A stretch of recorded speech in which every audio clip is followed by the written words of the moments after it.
All right, Steve Roach, a Red Dare. It's your chance to win big thanks to Save on Foods' $1 Million Touchdown to Win. If a kickoff's return for a touchdown, you could win a $10,000 home theater package. If 2 kickoffs are returned for touchdowns in this game, you could also win $1 million. Good luck, Steve. A game of huge implications in the West. We go to McMahon, to Chris Cuthbert and Glenn Suter. Thank you, Rod. A majestic hunter's moon overhead as the hunt for first place in the West ramps up tonight. The Saskatchewan Roughriders invade McMahon Stadium to tackle the Calgary Stampeders. Defensive tackle Michael Johnson returns to his old stomping ground where he stomped many of an opposing quarterback in his time with the Calgary Stampeders. Tonight, his first crack at former teammate Bo Levi Mitchell. Now, Bo knows it, and he knows he can't start looking at the rush or he'll get in trouble. Mitchell's coming off the third 400-yard passing game of his career, but didn't get the win in Montreal. He's 11-3 coming off a loss. Battle of the Dickinson brothers. There's Dave Dickinson. A Stampeder victory would put his team into first place with the tiebreaker, even at 10-5. And there's Craig, who told his team last night, they're in our way, so they have to pay. Riders with a win would move 4 points up. Marcus Thigpen back. Rough Riders want the football first. Luchez Purifoy there as well. 2 degrees in kickoff, so after a snowy week in Calgary, conditions just about perfect.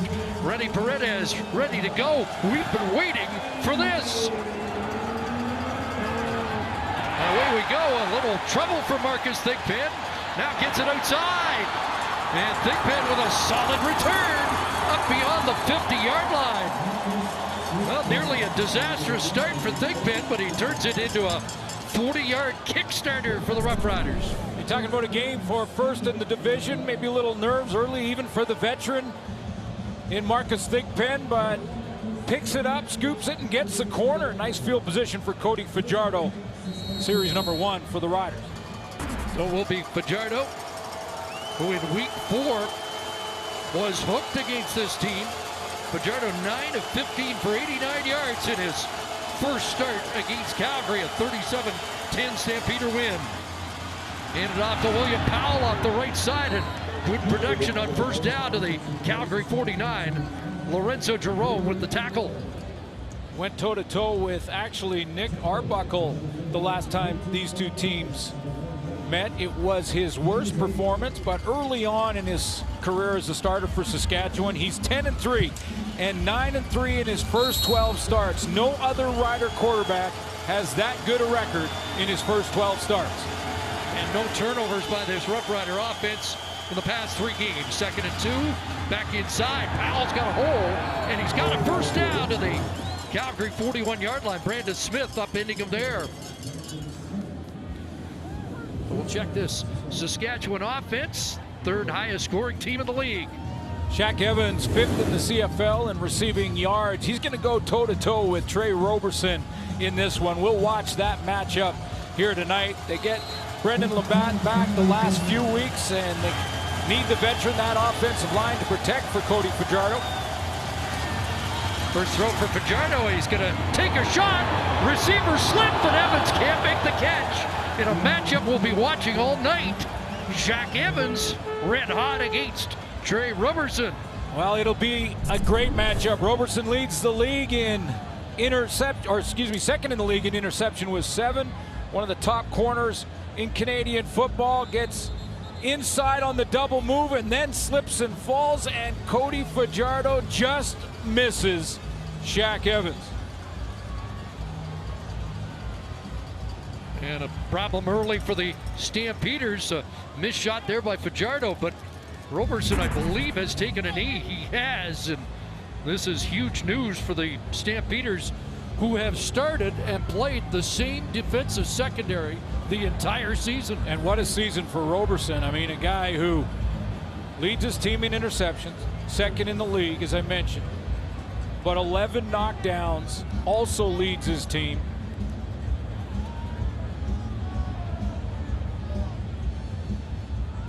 So Roberson still on his knee, so we will step aside early here at McMahon. CFL on TSN is brought to you by the Nissan Titan, ranked #1 in quality. by J.D. Power. Roberson able to make his way to the sidelines. Jamari Gilbert into the game. He'll go to the field. Raheem Wilson to Roberson's boundary spot. Remember, Trey Roberson had a couple of interceptions and a pick six against Saskatchewan. And in trouble, Fajardo, he is tossed down.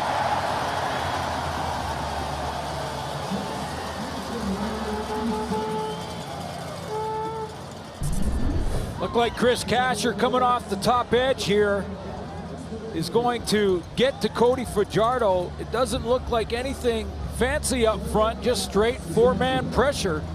But he got out and around the corner on Thaddeus Coleman. Had 5 sacks against the Roughriders in their first meeting. And a big sack there to knock the Roughriders out of field goal range. Well, here's John Ryan, who's really ramped up his directional punting. But he'll send that into the end zone, and it's the first point of the game. A single for Ryan and the Roughriders. Not what he wanted. But here comes Bo Levi Mitchell coming off that game with 460 plus passing yards, his third 400-yard passing game of his career, and yet didn't get the win. Turnovers the issue for Calgary against the Montreal Alouettes. 1 interception for Mitchell, but fumbles after the completions cost Calgary that game. 4 turnovers in a 5-possession span after the game. Bo Levi Mitchell called out the entire offense, including himself. Roughriders showing pressure early, out of his hands quickly. And the catch is made by Richie Sindani, the Regina product.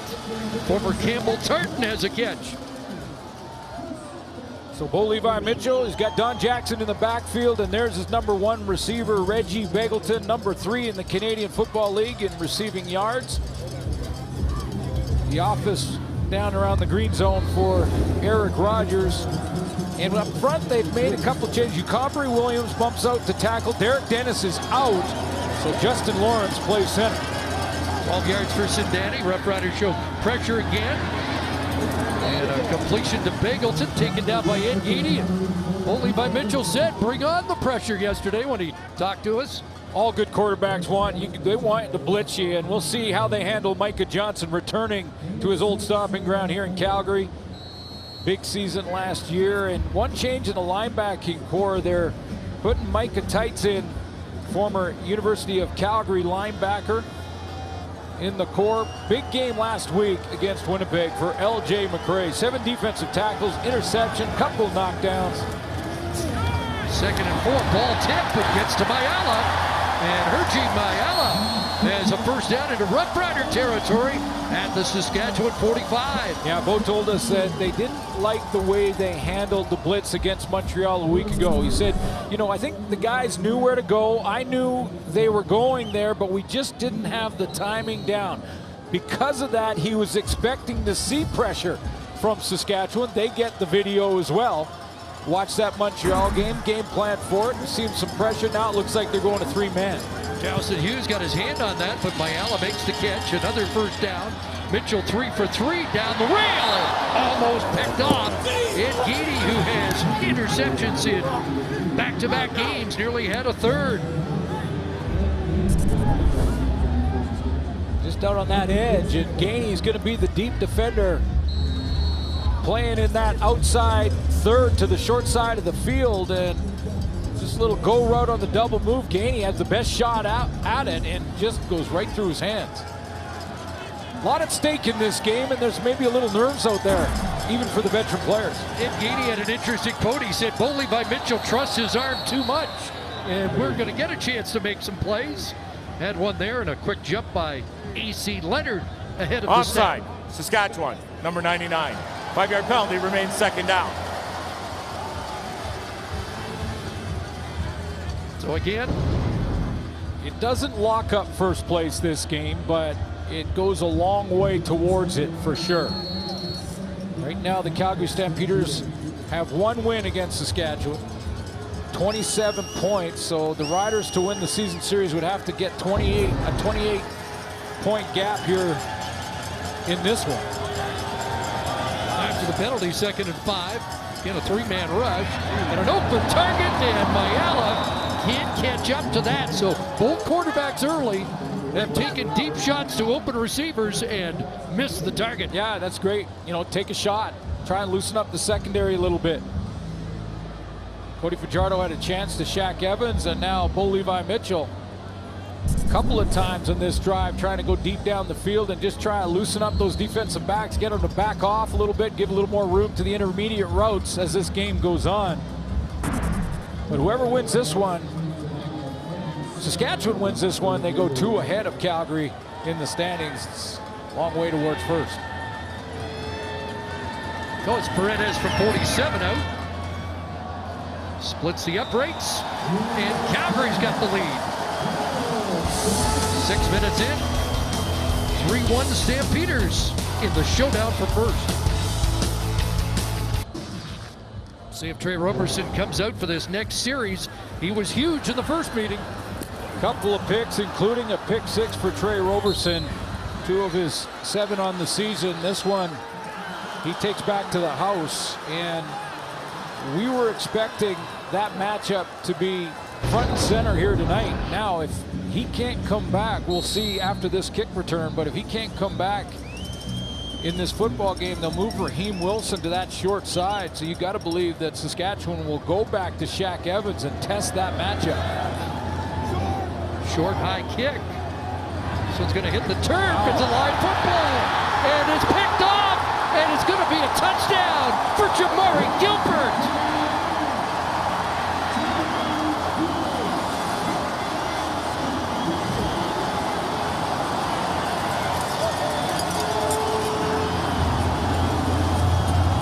Tremendous kick, and it looked like it was by design to put a lot of air under it. And the 2 wedge players up front, they're just looking for blocks. They have no idea that it's a short kick. Didn't even look at it coming out of the gate. And Thigpen and the returners were too deep. So the gap too big for them to close. So it hits the ground, and when football hits the ground, you never know which way it's going to bounce. Right into the hands of Gilbert. And you never know when the spotlight's going to shine on you. Just his 3rd game. And Jamari Gilbert has a touchdown in the biggest game of the year. And may have to replace Trey Roberson. The convert is good, and just like that, it's a 10-1 Calgary lead.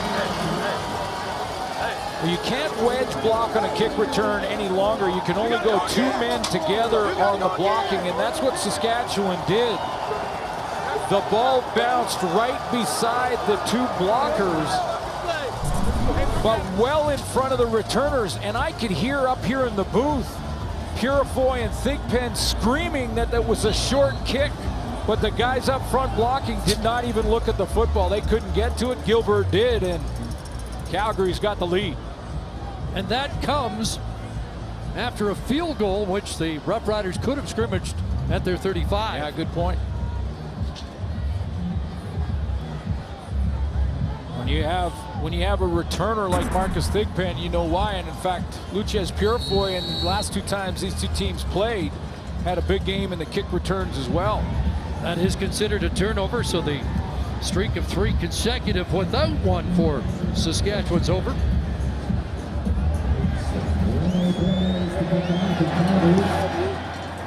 This time Paredes does kick it deep. It'll be Purifoy from his 12. And Purifoy cut down at the 25-yard line. Eric Metzalira down to make the special teams tackle. Motivated cover units for the Calgary Stampeders. They gave up a punt return for a touchdown last week versus Montreal. So Trey Roberson stays on the bike with the defense out on the field. We're going to see Raheem Wilson on the short side matched up against Shaq Evans. And there's Gilbert, who'll play the field corner up against Jordan Williams-Lambert. First down, they start on the ground again and run to the 30 for 5. William Powell's 3rd carry, 21 yards early for Powell in the game. And right now, Craig Dickinson is saying to his team, nothing changes. Don't worry about that. 10 points, nothing changes. Stick with the game plan. Don't abandon the run. Stick with it. It was a good start in Series 1 with William Powell being involved. That's the message when you go down a quick score like that. 2nd and 5. Downfield looking for Williams. Lambert incomplete. The safety Eric Mechie comes across to help out. Yeah, Mechie covers a lot of space here, and it's going to be important for Mechie with the changes in the linebacking core for Calgary tonight. And there's a couple. He's going to have to get them lined up, make sure they're good, and then take care of his responsibility. He'll come from the left of your screen and gets there as the ball arrives. That's great range from the safety spot, Mechie. Roughriders tied for the fewest 2 and outs in the league. But 2 and out on that possession. So Ryan to punt. Terry Williams is back.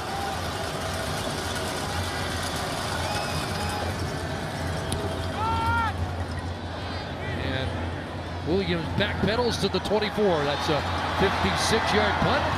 And Williams brings it back across the 35-yard line. So they've got a touchdown on the teams. And a defensive play by young safety Mechie. Calgary with the lead here in the opening quarter. Maybe it's the sun of that sun on you. After 6 years as a Calgary Stampeder, Micah Johnson makes his first trip back to McMahon as a member of the Roughriders. With more, here's Jermaine Franklin. Thanks, CC. Like you mentioned, there are so many different moments and occasions that Micah Johnson could choose in his 6 years as a Stampeder. Grey Cup championships, Grey Cup losses, position changes that ended up boosting his career. But Johnson said if he were to choose one, it would have to be the moment he stepped back on the field in 2016 after 2 years of ACL tears. The Stampeders organization stuck with him, and we have to remember that Micah Johnson was cut from 5 different NFL teams before he came to the Stampeders, so he didn't have a lot of faith in football organizations. But the patience paid off not only for Johnson but the Stampeders as well, as he was a CFL All-Star in 2016, 17, and 18. Some of that last play is a stand-up end, which he's done on occasion. Completion to Rogers for 6, 2nd and 4. He is again. And pressure on. Mitchell stepped up. He threw cross body, picked up.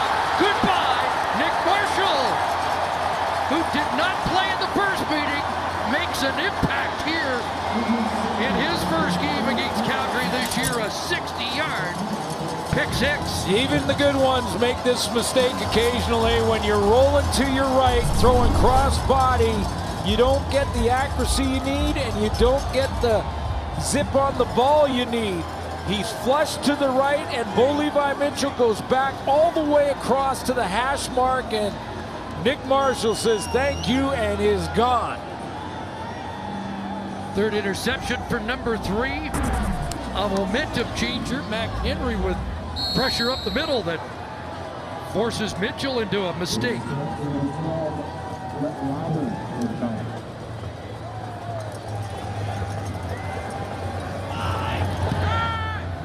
And the convert good from Lowther.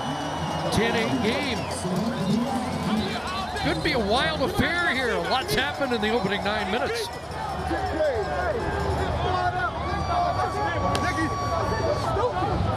Take a look at where they line up, and actually Nick Marshall is going to get in a matchup, and he gets in tight here. He's usually a corner, but you see him in tight in coverage on this crossing route right here. Now when that crossing route occurs, Nick Marshall will get in the trail position. You often are in a crossing route, but the angle is shorter when you go to cut off that backside throw, because throwing against the body, you don't get the zip on it.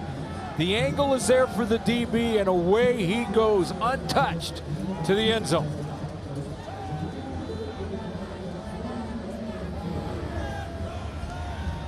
Ninth interception thrown by Mitchell this year.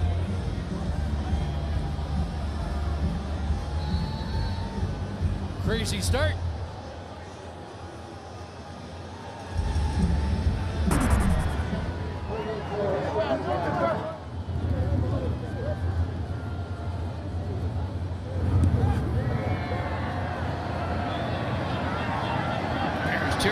Williams on the return.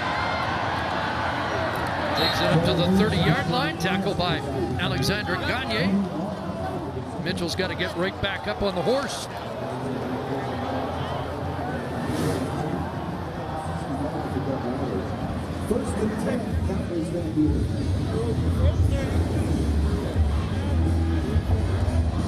Well, again, they had turnover issues last week.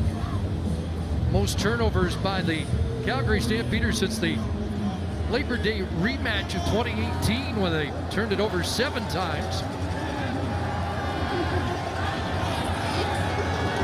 Stamps start at their 30. Handed off to Don Jackson. Jackson gets the edge. And knocked out at the Saskatchewan bench. Flags come down. Nick Marshall got up, looked like he was complaining. He was held on the play, the short side corner. In this case, right at the point of attack. Holding, Calgary, number 1, 10-yard penalty, remains first down. Reggie Mayala, who's coming off his first 100-yard game. He was targeted 3 times versus Montreal, had 3 catches for 116.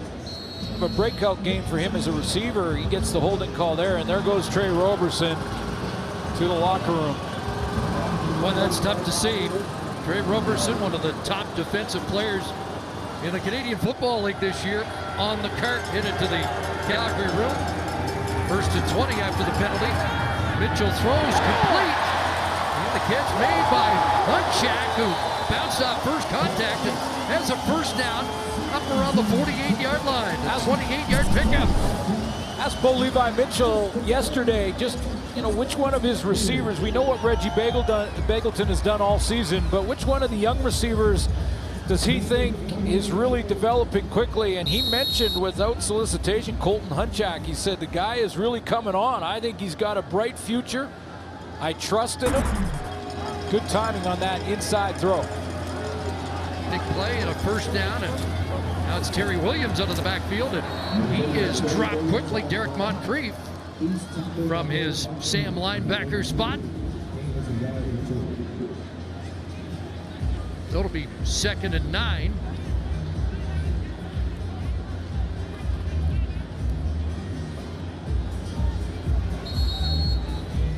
And we'd now like to welcome viewers who are watching the Argos and Red Blacks on TSN 3, 4, and 5.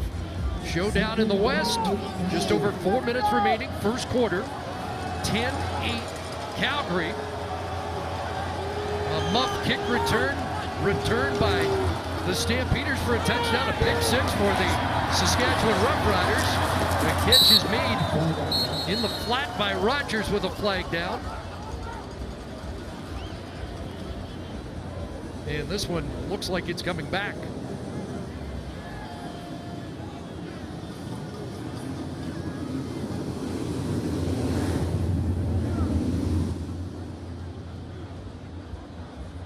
Offside, Calgary, both number 1 and 4. 5-yard penalty, remains 2nd down. So Mayala and Rogers ahead of the snap. For those of you just joining us, here are the 2 touchdowns in the first quarter. Kind of a sky kick from Calgary after a field goal. Not recovered. One hopper that ended up in the end zone, and this just happened a couple of plays ago. Nick Marshall, 62-yard pick 6. So Gilbert, a corner, has a touchdown. Marshall, a corner, has a touchdown. And the biggest news might be that the number 1 corner in the game is out, Trey Roberson. 3-man front. Mitchell throws, open is Rogers. And the ball popped loose. And it looks like Nick Marshall's on it again. No whistle yet. And Nick Marshall has his 2nd takeaway. And Calgary continues to cough up the football of late. As you mentioned, 5 turnovers against Montreal. They've thrown a pick and now a fumble. There was no whistle. Turnovers are reviewed. Take a look at it at the break. So that fumble recovery under review here. Is he down or not? Verdict when we come back. It's been a busy first quarter for Nick Marshall, waiting the verdict on that apparent turnover on the fumble by Eric Rogers. The previous play is under review by the command center. They're taking a good long look at this one because that went through commercial as well, and it is close. I mean,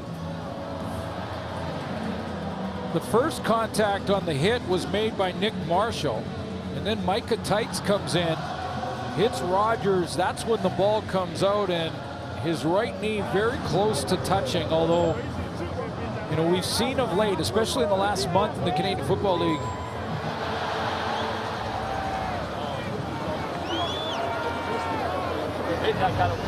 when it's close, they leave the call on the field. However, this one is taking longer than normal, which may indicate they're overturning. After review by the command center, the receiver on Calgary was actually down by contact at the 46-yard line. Result of the play is first down.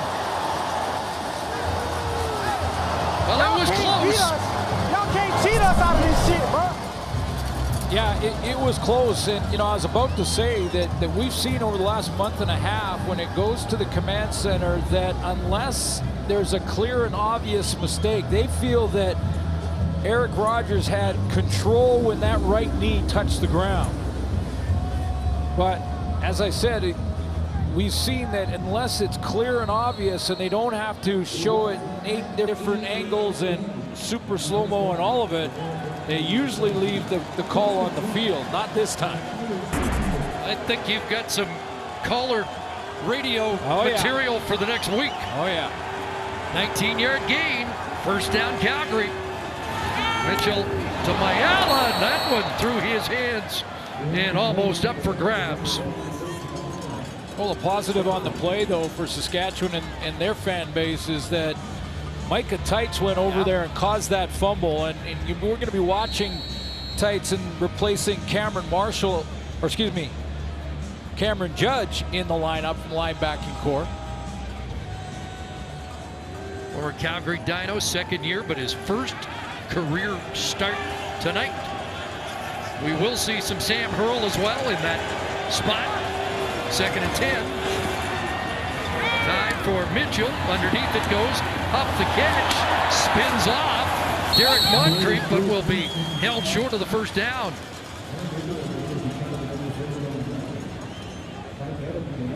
Another breakout game for another receiver for Calgary. Josh Huff against Montreal. 9 catches, 149 yards. He's outside, and he's just gonna bang out to the out route right along the sideline. Look how he gets his legs wide base so that he can be stable from the hit from Micah Tights coming inside out, and then he spins back in for a couple more. So Dave Dickinson sends out Rennie Paredes.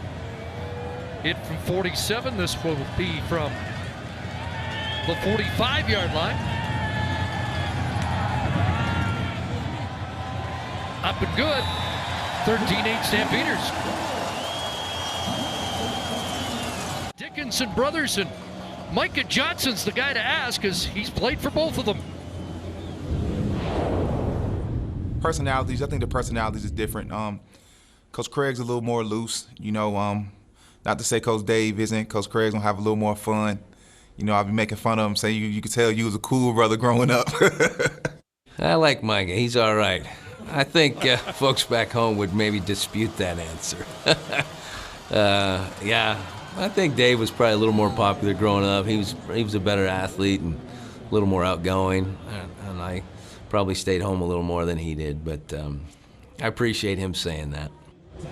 Whoever wins tonight will be a little more popular, at least in the near term. Well, both are candidates for Coach of the Year this season. Yep. And, you know, fighting for first in the division.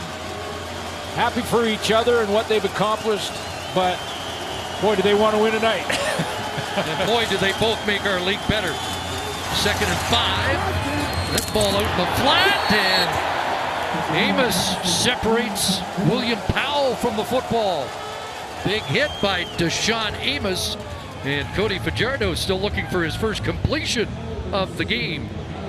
Well, and Cody Fajardo is probably going to go over and apologize to William Powell. It's one of those throws that's kind of behind him and high, so he has to turn back to get it, go up, reach for it, and he knows when he gets back around and gets back to the ground, the defensive back's coming, and Deshaun Amos makes him pay. Two returners back for Calgary. Williams at the 23-yard line. Dragged down up at the 34. Well, you heard from Craig. Let's hear from Dave on facing his brother in this big showdown. Proud of what he's doing, but I understand it's an obstacle. It's right there in front of us. You know, you always want to see your family have success, but ultimately, your family right now is Stampeders. That's your family. So I want the Stamps to have success, and I'll just ride that if I can. Little different styles from both. Dave a little more fiery, but equally competitive. And again, Mom and Dad were supposed to make the trip for this game, but weren't able to. They'll be watching. 1st and 10, drop play. Don Jackson, who was the running back for Cody Bachardo at Nevada, with the carry. And they've exchanged texts this week. Yeah, Don Jackson basically telling Cody Fajardo, everyone keeps asking me about you. 2nd and 3. Final play, opening quarter. Back to Jackson. And that'll be a 1st down run for Don Jackson. Up over the 45-yard line. Interesting opening quarter. Special team touchdown, defensive touchdown, 13-8 Stamps.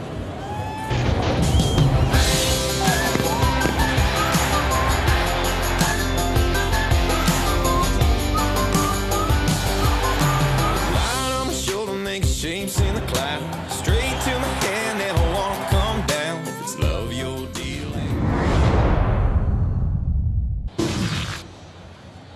Well, an interesting first quarter. A lot of things happened except on Saskatchewan's offense. Yeah, no passing yards for Cody Fajardo and the Saskatchewan offense. They had a chance on a deep throw where Trey Roberson, the corner for Calgary, was injured. He slipped and fell, and Shaq Evans in behind coverage, but it would have been a 41-yard touchdown, and they just missed it. So no passing yards in the first quarter. It was a wild start. Yeah, and you thought some nerves too.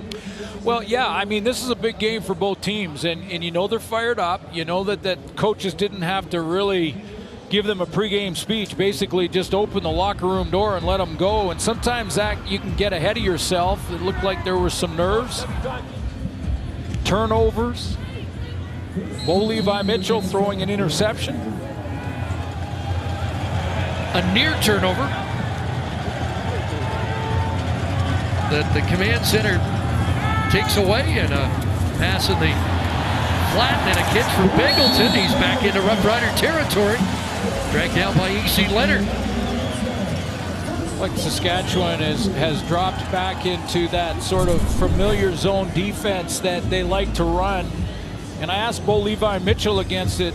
You know, he didn't play in the first game in the first matchup, but he said, you know, a lot of teams will play me in zone coverage. They want to make me be patient, move down the field. Saskatchewan's one of them. They didn't start that way. The first series was all blitz. Now they're dropping. Well, for Bengleton on a 1st down, Don Jackson right side, sliced down, terrific play. That is Micah Tights making another tackle.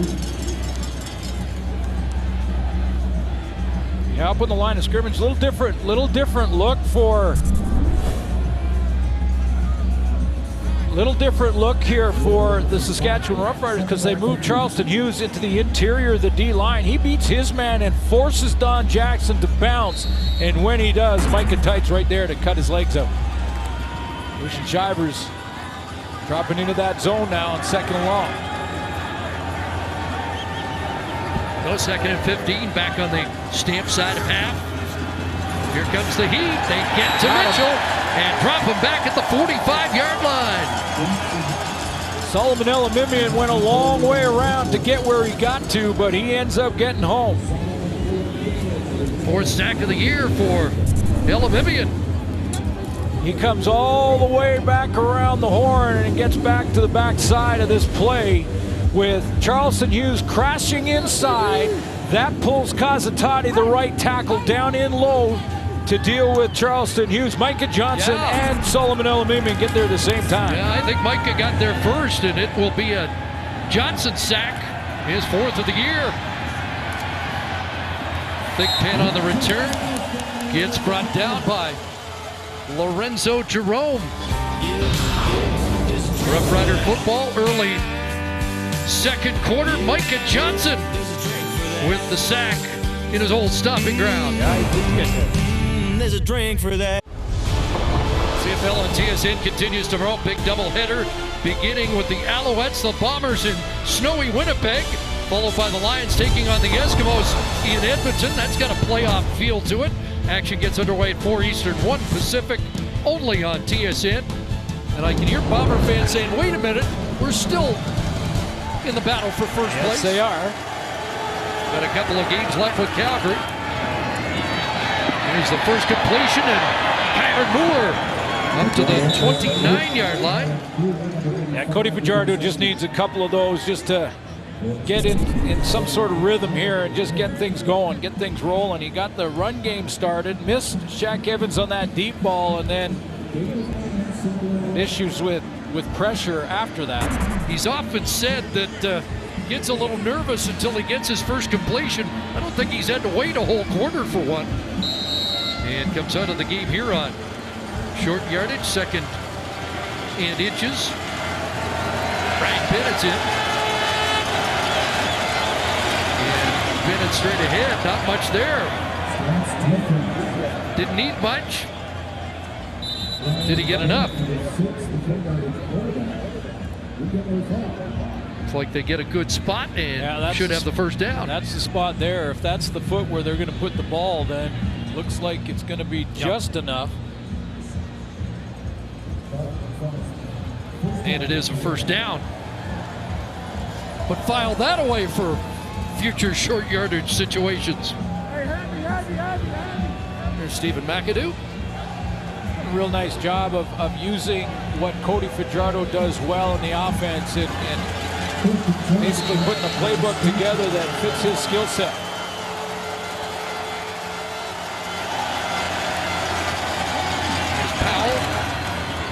William Powell didn't go down, surges ahead. Let's see where they spot it. Like he spun off close to the 40-yard line. They're going to mark it at the 39, and it's going to be a pickup of 9. But when Fajardo played Calgary, it was his 3rd start, and a very different player, different level of confidence that he brings into this game with a 10-3 record on the season. And he told us yesterday that in that game against Calgary was kind of the first time where they really figured out how to pressure him to where he was taking his eyes off the receivers and dropping them to the D-line.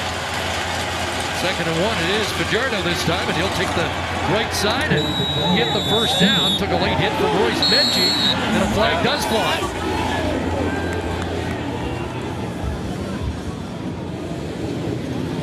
So a first down plus on the flag against the safety. Major foul, piling on. Calgary, number 16, 15 at the end of the play. Automatic first down.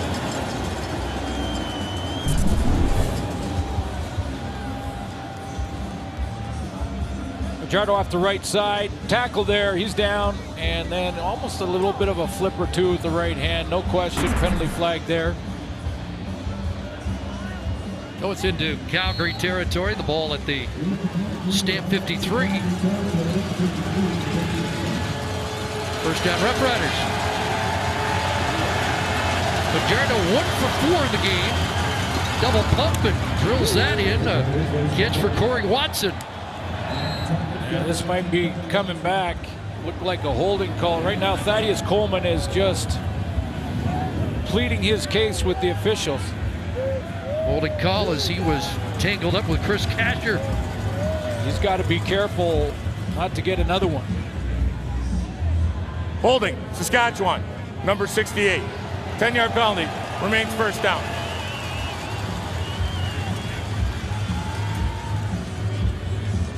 He's still arguing this call. We'll take a look at it. He's down here at that right tackle spot.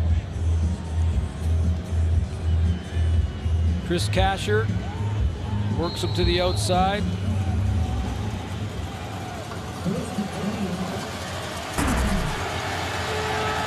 Pretty clear. First and 20. 4 receivers far side. Fajardo over the middle. And it's caught by Watson. Catch that gets him back to midfield. So I asked Cody Fajardo, what do you expect defensively from the Calgary Stampeders in this one? And he said, well, last time they dropped into a lot of zone. And I wasn't patient enough, and that's why I got in trouble with a couple of interceptions. He said, I want in this game, if Brent Watson goes back to that zone look, and he will probably a lot more with Trey Roberson out of the lineup, Cody Fajardo's got to be patient. Take those underneath routes and hope his receiver can make a guy miss. Second and 12, 4-man rush, ball out, caught, but short of the first down. They go back to Watson again, taken down by both Jerome and Gilbert. Yeah, and that's what I'm talking about. So that's exactly what the look was. Zone drops, got different secondary. Fajardo throws the throw he's got to throw, which is the underneath route. It's going to be the curl route right in here in the hole in the zone, and then now he's hoping that Corey Watson can split him and go get 3-4 yards on his own. But good, sure tackling out there by the Calgary Stampeders. They vice him. They'll have to attempt this field goal. Lowther from 54 out. You see his long of the year 57, but they're faking on 3rd and 3. And it's Bennett off the left side. He's going to get it. Big game and a big-time gamble by the Roughriders, and Brian Bennett helps Saskatchewan stay on the field. Well, it's a great place on the field to call it, too, because you're on Calgary's side of center, so if it doesn't work, it's not a complete disaster, but well executed by Brian Bennett to make the quick decision. You just tuck it, get off that left side, and go. Both receivers were covered down. Calgary responded when John Ryan went one way and Lowther went the other. Chad Jeter helped lead the way. Big first down to the Stamps 40. Play action fake and another catch for Watson, who's been featured so far here. Brought down by Raheem Wilson. 7 for Corey Watson and his 3rd catch of the game. Nice call by Craig Dickinson. Timing-wise, surprised Calgary a little bit. Good position on the field to do it. Remember his background and where he started on the special teams.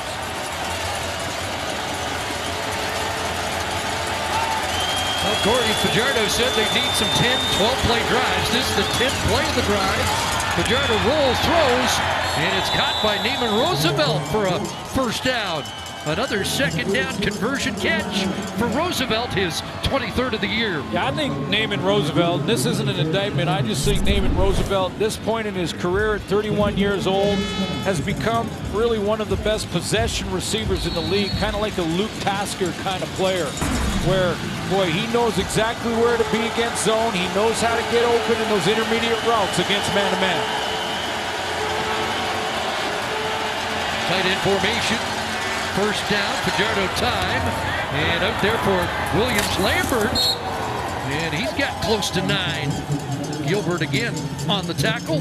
Jordan Williams Lambert returned to the Roughriders last week, 1 catch, 12 yards. Remember, he had 764 in his rookie season last year. Yeah, the nominee for outstanding rookie for the Saskatchewan Roughriders, the outstanding rookie in the Canadian Football League out of the West Division. Shot in Chicago, didn't work out, so he's back. And slow start last week, just 1 catch, but expect him to be more involved in the offense as the season goes on. Second and short once again, and it is Bennett who has the first down. To win the red zone, Roughriders are 3rd best, scoring touchdowns inside the 20. The Calgary Stampeders 3rd best on defense, preventing touchdowns inside the 20. And it was a tough decision, too. I mean, Jordan Williams-Lambert was in camp a couple of weeks before he actually got on the roster because he had to replace Manny Arsenault, and Arsenault has been nothing but a great teammate. Understands the move and is ready and available. He was the scratch tonight. 13th play of the drive from the 13. Fajardo slid. Evans can't make the catch. Busted up by Raheem Wilson. Well, I mentioned off the top, I think Saskatchewan throws this route right here better than any team in the league, this quick slant. So to be able to play it, it's very tough because you don't want to go inside position and just allow a guy to just run that easy corner route. A bit of a high tackle there too that Wilson gets away with. Chris Casher comes to the sidelines. Roughriders have had the ball for over 8 minutes. 2nd and 10. 6 receivers out.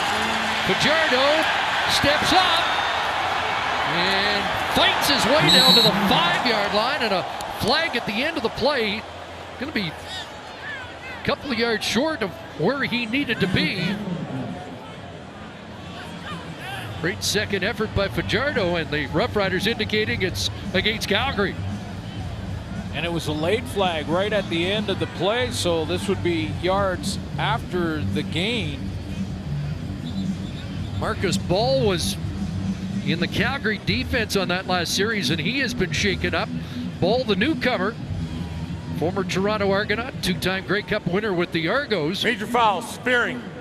Calgary, number 49. Half distance at the end of the play with an automatic first down. Wow, that's Lorenzo Jerome who's taking the spot of Wall tonight. So it's going to be 1st and goal Saskatchewan on this long drive. McManus the tackle, but there's the spear and the penalty against Calgary. Back at McMahon, where there are plenty of Roughrider fans like the looks of this 8.5-minute drive. 1st and goal, William Powell to the goal line. Touchdown.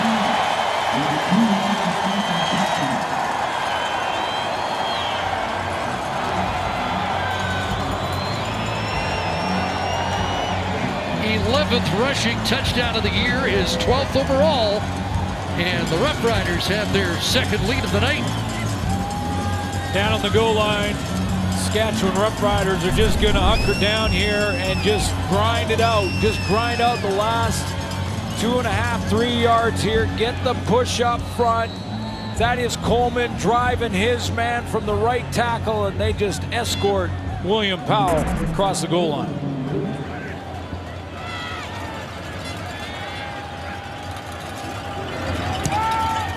Lowther adds the convert, 15-13. A 15-play drive. 8 minutes, 36 seconds. Powell hits pay dirt.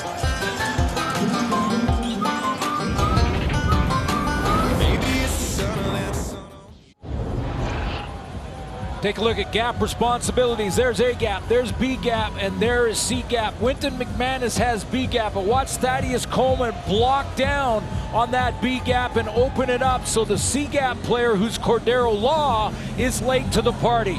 All you have to do if you're William Powell is follow your big tackle, who just ate up Winton McManus in that B gap.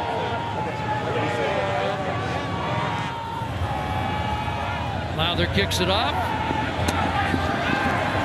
Terry Williams on the return. Brought down around the 32-yard line. And after about a 9-minute break of action, Bo Levi Mitchell gets to go back on offense. 1,152 yards passing in his last 3 games.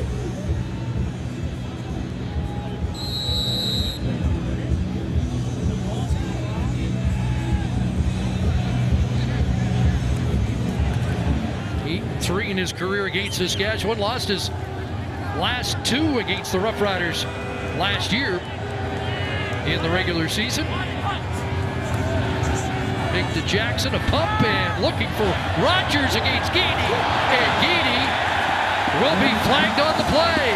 Looked like he climbed over the shoulder to get the knockdown. Defensive pass interference. Saskatchewan, number 11. Point of foul, 37-yard automatic, penalty. first down. Yeah, fake the screen, and it was that deep post route from Eric Rogers.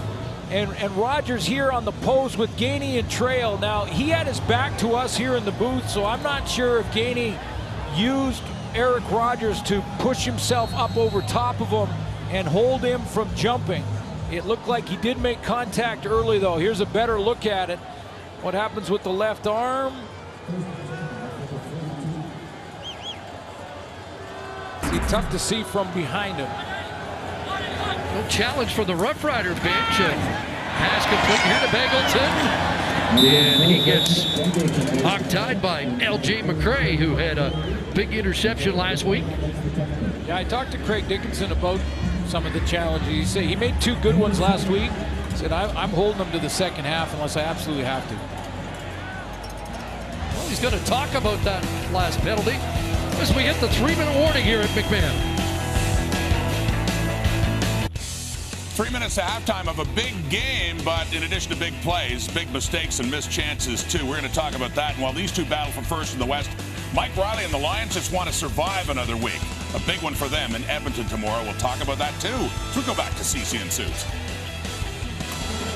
Thank you, Ron. Lots to talk about. Ed Gainey did too much talking, but flagged for objectionable conduct. Still heated up about that pass interference call, so it's a first down for Calgary. Please bring the clock back to 2 minutes and 55 seconds. Just can't make that kind of mistake. Those penalties after the whistle, totally controllable, and he was still through the break talking about that PI call. I could see him talking to Nick Marshall, and Craig Dickinson sent L.J. McCray in to go and say, hey, just settle down, let it go, it's over, play's gone. 47 yards in penalties against Gainey on this drive. First down, pump for Mitchell, Rogers open, got the catch. First down, Gainey knocks him out of bounds. But it'll be first and goal, Calgary. Gainey in this zone has to play as a deep defender. He can't get up here and jump this out route because Eric Rogers is going to be in between the short zone player, which is Nick Marshall down to the right corner of your screen, and Gainey, who's over the top. If Gainey jumps that too soon, then he's voiding his zone. He just can't do it. Well thrown ball by Levi Mitchell. First and goal, Stamps. Jackson releases. Mitchell pumps, finds Jackson, incomplete. Bounced off his shoulder pads with Nick Marshall defending.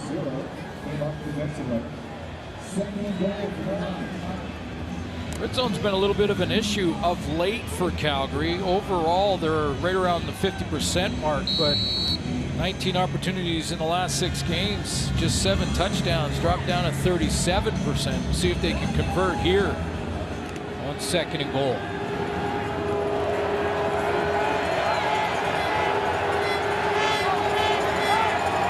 Sindani in motion. Again, Jackson releases. Mitchell in zone. Touchdown. And it's Hergy Miala with his first Canadian Football League major.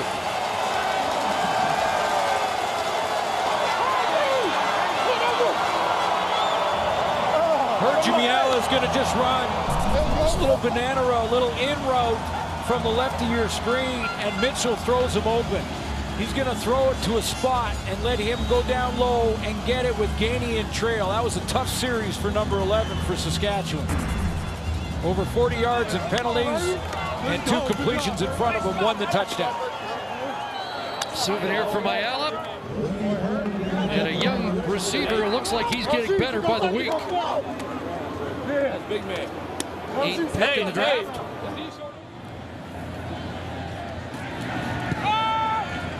Paredes adds the convert.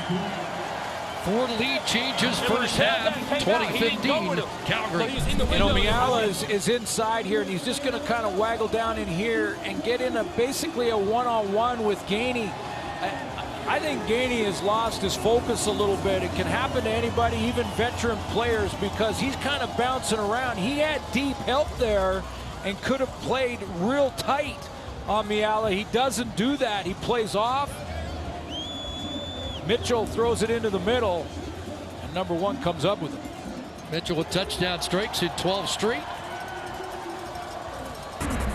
And now another major injury in this first half. It's Micah Johnson being helped to the sidelines. Trey Roberson very early in this game. And now Big Micah to the sidelines.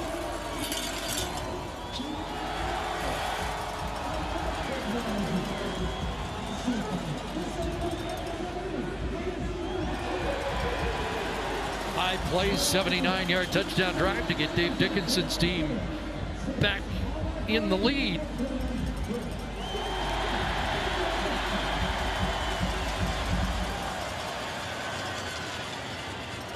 Kyron Moore has dropped back.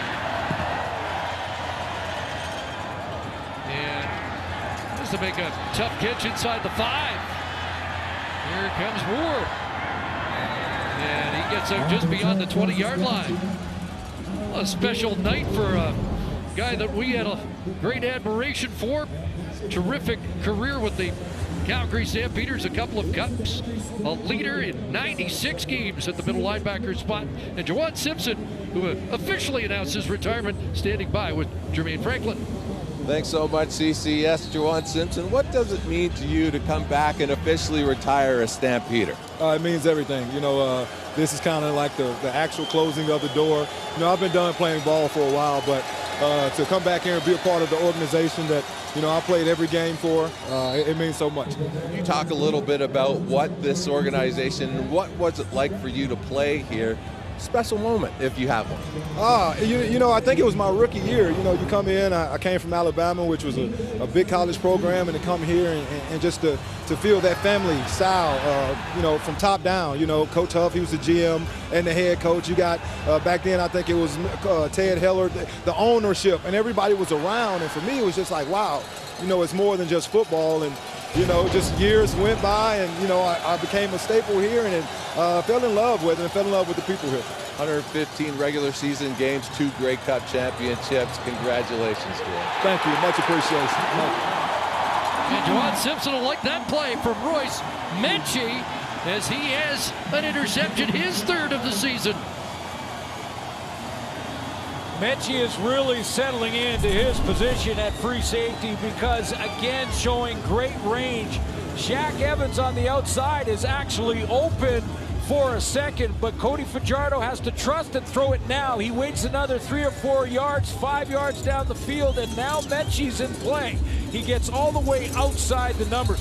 The responsibility for the free safety is basically inside the numbers and the middle of the field. If you have the range to get outside the numbers, you're playing that position very well. And Royce Menchie, nice pick to get outside the numbers on that one. Roughriders went deep on 2nd and 2. Maybe getting away from that patience in the 15-minute drive. And there's Micah Johnson. Let's find out what happened to him. Yeah, it was on the extra point after the touchdown, and he was in the interior here. There's number 2 right there. I think he got rolled on by A.C. Leonard. It looks like Leonard gets pushed down on the back of his legs in the middle of the pile. Limped off after that.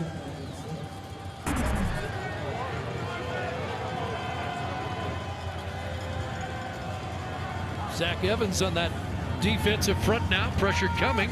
Pass swung out, and Jackson does step out. Going to mark him a couple of yards short of the first down. Tried to tightrope it, but the punt team has to come on. Well, that's 2 good players. One, Dave Dickinson, Trey Roberson out in the very first series for Saskatchewan. And now Micah Johnson. It doesn't look good on the sideline for him. Early in the season, had the ankle injury. Must be very frustrating for number 2. Dave Dickinson's a little frustrated they didn't get that first down. Gives the Roughriders one more shot at it here in the first half. Maver the punt.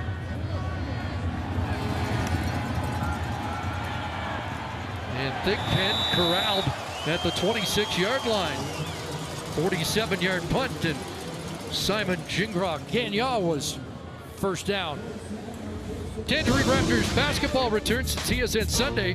Raps take on the Bulls. Preseason action tip-off at 6 Eastern, 3 Pacific, and then the regular season gets underway on TSN October 25th. A divisional clash against the Celtics. Tip-off at 7 Eastern, 4 Pacific. Micah making the early trip to the locker room. William Powell inside. He's not going anywhere. Mike Rose, the defensive tackle, able to stop Powell in his tracks. He's played every game this year, and the Calgary front had a sack earlier this season against the Roughriders. Lots of changes back there. Their whole linebacking core has changed. Corey Greenwood out, Jamar Wall, as you mentioned. The family emergency that he is dealing with. Our thoughts with him and an injured Saskatchewan Roughrider here. Taron Vaughn, the left tackle, getting attention.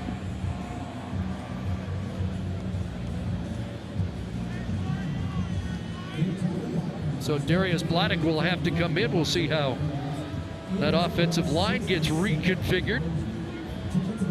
Well, at halftime, I think for Craig Dickinson, he goes in and he said, guys, he's got to talk about focus and discipline. And basically, against Calgary Stampeders in Calgary, you just cannot afford penalties after the whistle. And that 15-yarder against Ed Gainey was a tough series for Ed Gainey. Not to point him out individually, but just to say at halftime, play disciplined football in the second half. One possession game, no big deal at this point, but disciplined football.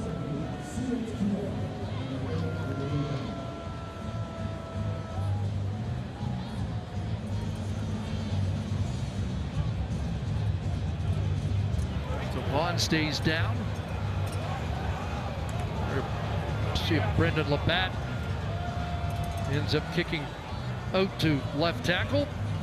We'll have Ram at the half coming up. 1:07 of playing time remaining. Lots to chew on in this first half. And time for Cody Fajardo. I mean, he just had that 8-minute drive, 16-play drive that ended in a touchdown. He's got time to get into field goal range here and close the gap before halftime. But he is looking at 2nd and long, and Calgary saying a stop here, and we might have time. Exactly. Yeah, no question.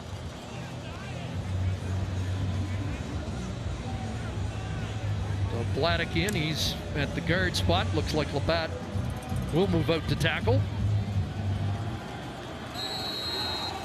12-year veteran out of Weyburn, Brendan Labatt. Moves outside, 2nd and 11. Fajardo running out of time, and he is dropped. That's what happens when you have to make these adjustments. Late flag and a melee coming after that. Fajardo got up and looked like he was kicking like there was something extra going on as he went down. He's on the limp a little bit. It may look like, did Cordero Law twist his leg as he went down? Because he went around the edge on Brendan Labatt. Cordero Law met every rider at midfield in the warm-up. He was in a lather an hour before the game. He's in that stand-up rush end position. They've just made the change, gets a real wide split, inside move on Brendan Labatt. Does he do anything extra here at the bottom of that? I don't think it was Law, actually. Yeah, it looks like Chris Kasher beat Law to the quarterback. It was Kasher underneath him that twisted the leg, it looked like. And a flag came down. There might be further infractions as you saw Labatt get into it with one of the Stampeders. And we'll wait to find out how Al Bradbury's crew settles this. Well, just the way that Cody Fajardo got out of the pile. He was kicking his legs. Not sure what Dave Dickinson could challenge, but he was ready. Oh, they're saying he grabbed his arm and twisted and rolled on the leg. Rough play, disqualification. Calgary, number 96. Wow. It's a 25-yard penalty. Automatic first down. Chris Casher's gone. Dave Dickinson wants a discussion about that.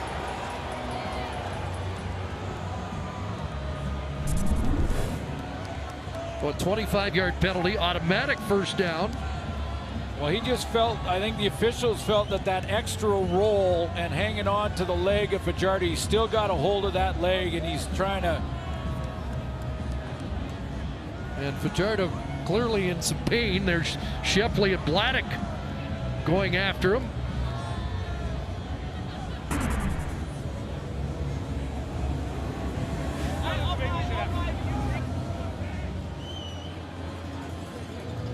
That's a huge penalty that moves the football to the 42-yard line. First down, Saskatchewan. Fajardo was limping. Is he okay? It looked like he's staying in for sure. Because that's the type of play that you can lose a quarterback to a knee injury. Cordero Law is trying to calm everybody down. Penalty enforced from the position on the field. Fajardo was sacked, so they move it up to the 42. Catcher's night is done.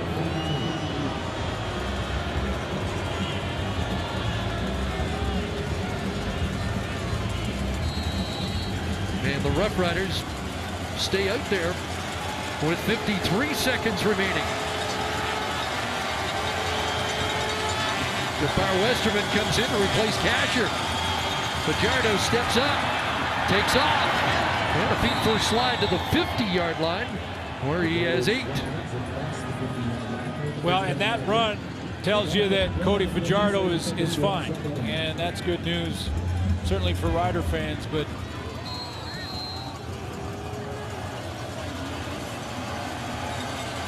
there's 7 for 12 on second down conversions, and fires that in. A catch is made, and it's Nate Roosevelt again on a second down catch that gets him into field goal range at the 33 of Calgary. When Mechie is playing as deep as he's been playing with that great range on the deep throw, throw it into that intermediate area in front of him. That was a 27-yarder. 6 receivers out as Powell releases, and Fajardo takes off, and he's down to the 25. Another 8-yard pickup, 24 seconds remaining.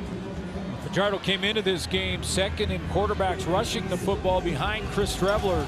The Winnipeg Blue Bombers rushed it 90 times coming into this game. He's adding to that total now. 47 yards last week against Winnipeg. He has 43 in this first half. Clock running.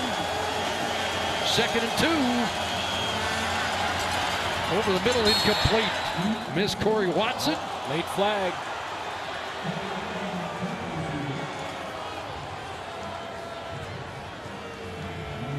And a flag did come down.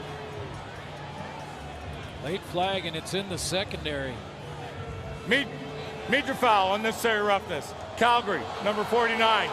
15 at the end of the play. Half the distance goal, first down. That's Lorenzo Jerome, who takes Jamar Wall's spot.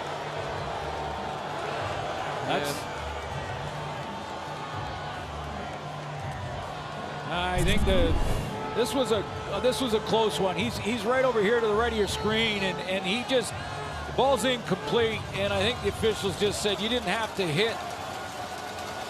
You didn't have to go through with the hit on that play. I mean, you put it in the hands of the official, you never know. So do they have 1 or 2 plays to get to the end zone? There's over the middle caught. 6 seconds remaining. And now a decision for Craig Dickinson. Did it drop to 5? Field goal unit's coming on. Yeah, they're going to take 3.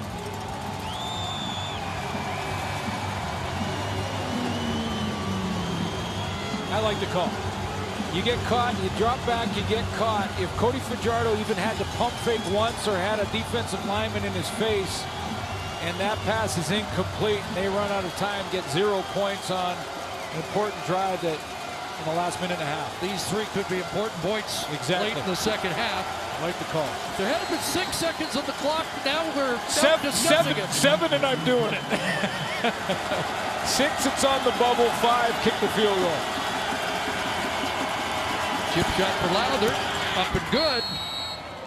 Interesting first half, 2018. Feels like a playoff game. First place very much up for grabs down the stretch, and this the most important game in that regard. Let's go to the panel. Here's Rod Smith. As you look at the halftime stats, an eventful game indeed. We've seen a touchdown on a fumbled kickoff return. We've seen a pick 6. We've seen a player kicked out of the game. And Bo Levi Mitchell, Stampeders, just leading by 2 now. Here he is now with Jermaine Franklin. Bo Levi Mitchell, quite the first half between these 2 teams battling for first place. I'll ask you specifically about the drive where you guys put the ball in the end zone immediately after the Riders did their 8-minute drive. How key was that? Yeah, it's huge. I think we did that last week as well, answered off that first drive. It's something we've got to continue to do to pick up the defense. Just on this game right now, we gotta get things called fairly. Right now, it seems pretty obvious things are being called one way, and it's got to get fixed.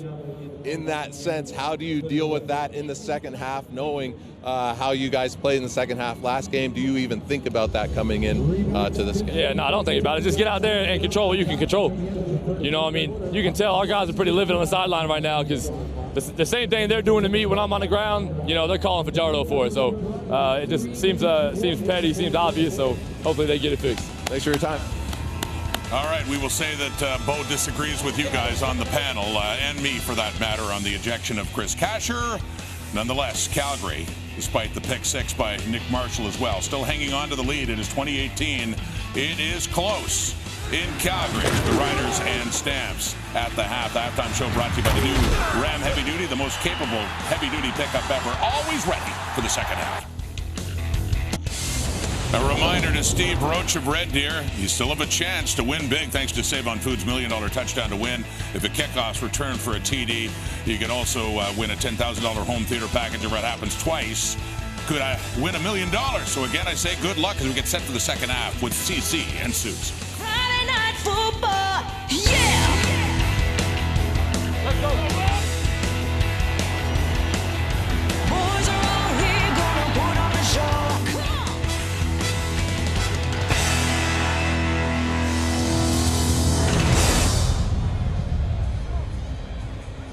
Site of the 2019 Grey Cup. We're in Calgary, 2018 at the half. Let's join Jermaine Franklin with Naaman Roosevelt. Naaman, after a slow first quarter, that second quarter, it looked like that was the offense that you guys are known for. Can you talk a little bit about that success? We had to switch up the pace. We, started going no huddle, just trying to switch up the pace, and I feel like we did a great job. Cody did a great job of, leading the way, running the ball when he had to, making plays with his feet, and as an offense, we're just trying to, execute. And what do you need to do here in this second half to pull out this game? I think we just got to continue to be physical. It's a physical game. We knew that. It's an emotional game. It's a lot of talking back and forth, but we just got to keep our cool and just be physical. Appreciate this. Thank you. I think emphasis for both teams, keep your cool. There's a lengthy discussion at the end of the half as the teams cross paths on the way to the dressing room. Underway second half. Terry Williams with the football, and Williams gets stuffed right at the 35-yard line. So Bo Levi Mitchell comes out 12 of 17, 141 yards, a touchdown pass and an interception that went back for a touchdown against him. Yeah, came out of the gate and really beat the blitz. The Saskatchewan Roughriders showed blitz early in the first series. He beat the blitz with quick throws. Had a nice drive to answer the touchdown drive that took 8 minutes off the board. Cody Fajardo on the Saskatchewan offense. That was the touchdown drive that answered that one. We've got a 2-point ball game. First offensive play, second half, to the wide side of the field for Mayala, who steps out with Purifoy there defensively.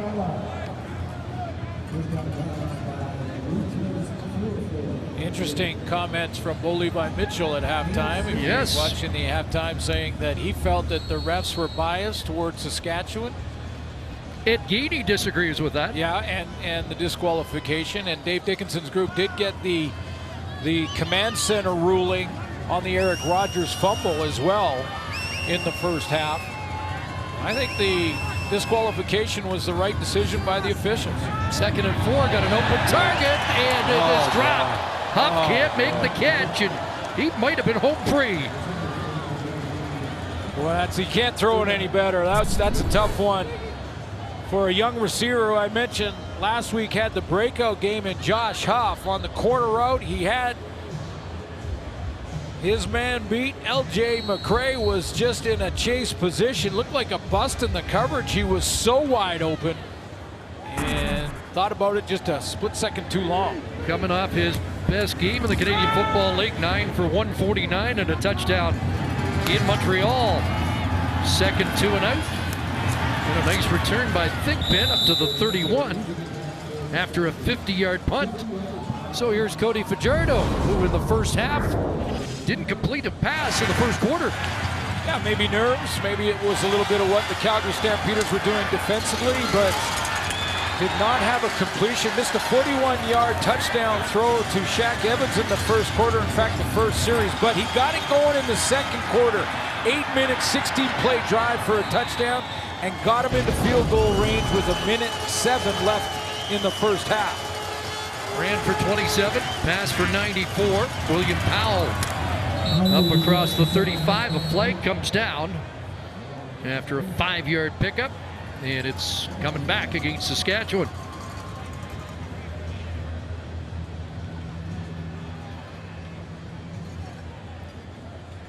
Penalty yards, 5 for 76. Holding, Saskatchewan, number 57. 10-yard penalty, remains first down. It's against Labatt, 5 for 76 in the first half against Craig Dickinson's crew, 6 for 69 against Calgary.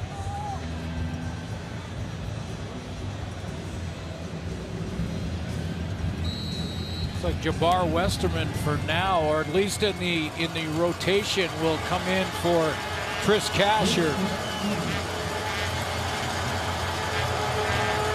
Almost a 30 front look. And it's Williams-Lambert the catch. And he's bounced out around the 27-yard line, so gain of about 6. It'll be 2nd and long for the Roughriders. Basically a 30 front is 3 down linemen, and if you have 3 down linemen, it's a 30 front. If you play with 4 down linemen, then you have a 40 front with 3 linebackers. Football at times can really sound like a different language, but you try to keep it simple.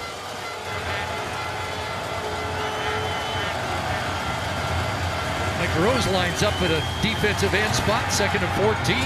That one got high and almost intercepted. Royce Menchie was in the neighborhood, and he let you know he thought he had a shot at the football with that screech. Cody Fajardo is going to have to try and hold Royce Menchie, and he's going to have to try go ahead and run it, guys, because they're trying to throw it now a little bit in front of him. They tried to go the deep ball in the first half, and he had a pick and a knockdown. Now they're trying to throw it on that deep dig route across the middle just in front of him. But Cody Fajardo can help himself by trying to look off Royce Menchie, look the opposite side of the field, and then throw back to that backside dig. Here's John Ryan, leading punt average in the league coming into the game, and gets a bounce. Terry Williams, 52-yard punt, and Williams surrounded and swarmed about the Calgary 35, so no blood drawn on the first possessions of the second half. Again, we're at the home of the 2019 Grey Cup. Great crowd tonight. The usual green-red mosaic here at McMahon. First down, Calgary at the 35. Don Jackson slides through for 3. Geedy stepped up from his halfback spot. He came out and had a short conversation with the officials. When Ed Geaney was done, Dave Dickinson went over. He had a short chat with the officials. Been a lot of talking tonight. Well, the pass interference, I could see Ed Geaney wanting to, discuss that and just find out what the officials saw. But Ed Geaney is responsible for the Ed Geaney penalty after the pass interference for 15 yards when he said something. 2nd and 7. Pocket collapsing, stands in and throws, and Rogers sure hands it with everybody surrounding him. Are they gonna mark it a catch or not? You can see that the ball came loose. Well, Bo hustled down there to make sure that was a catch and down by contact. Let's take a look at it. I think that's how they're going to rule it too. We'll see. Ruling on the field is a catch, first down. That looks like a catch, does it? I don't think there's any question here. I mean, this one, the last one with Eric Rogers was close. He's got possession. Still has possession, going down. Touchdown with possession. I don't see anything from that angle that would overturn it.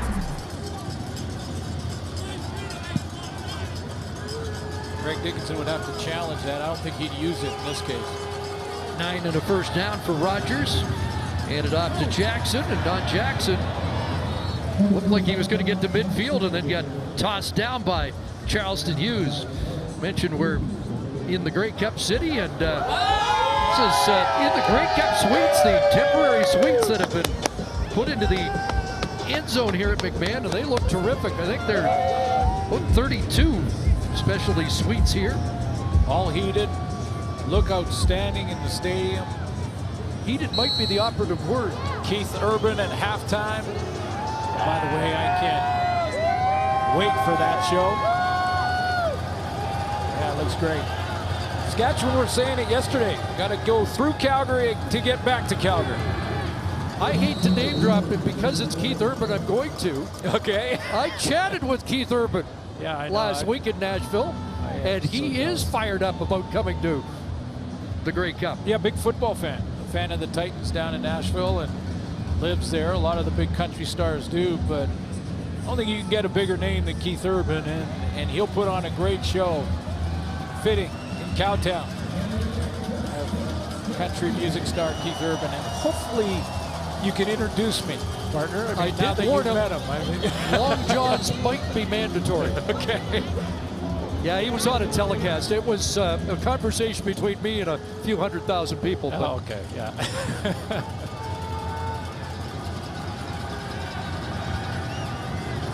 First and 10 Stamps, just edging into Rough Rider territory. Quickly out of the hands of Mitchell, and a big collision there. Marshall lowers the boom, but the catch is made, and Josh Huff has the reception. And he's gonna take a quick break. He just waved to the sideline after this hit. Kind of rocked him, but a confidence-building catch. Remember, he had the corner route where he dropped it. And that almost got popped loose, didn't it? But he hung on, and that's going to build his confidence. He just has to get his breath after the hit.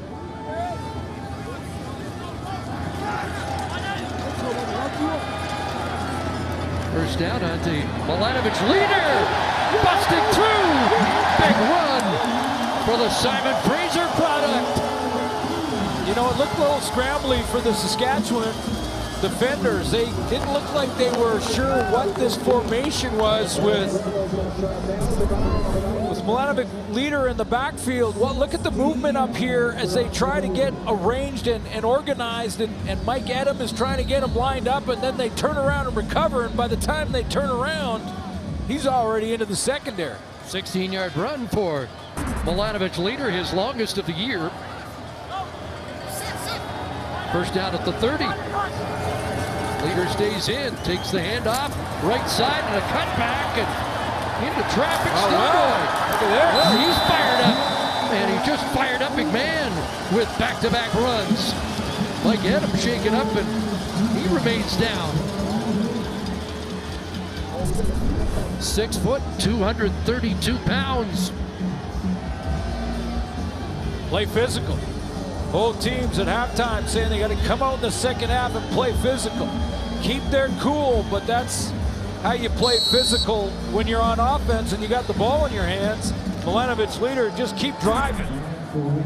29 yards for Milanovic leader, so he is the rushing leader now for the Stampeders. Second short, they give it to Jackson, and we'll get a fresh set of downs for Calgary. Nice little sidestep at the line of scrimmage. Looked like Saskatchewan reestablished that line about 2 yards in the backfield, and Jackson with a little sidestep to avoid getting caught for a loss.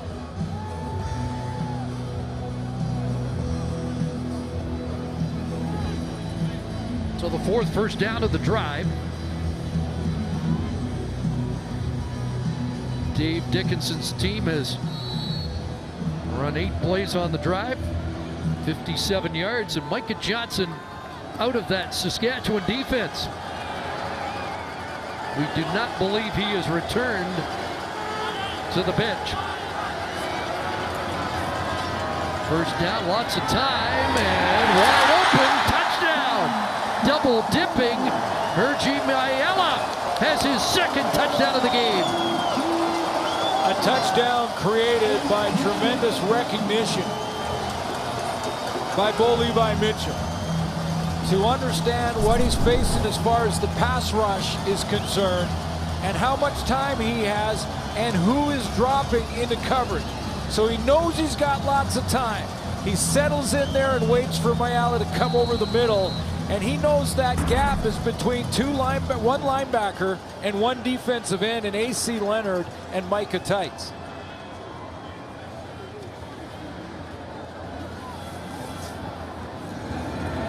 Paredes adds the convert, and it's a 9-point Stampeder lead. Just over 5 minutes remaining in this third quarter, and Hergy Mayala has a pair of touchdown catches from Bo Levi Mitchell.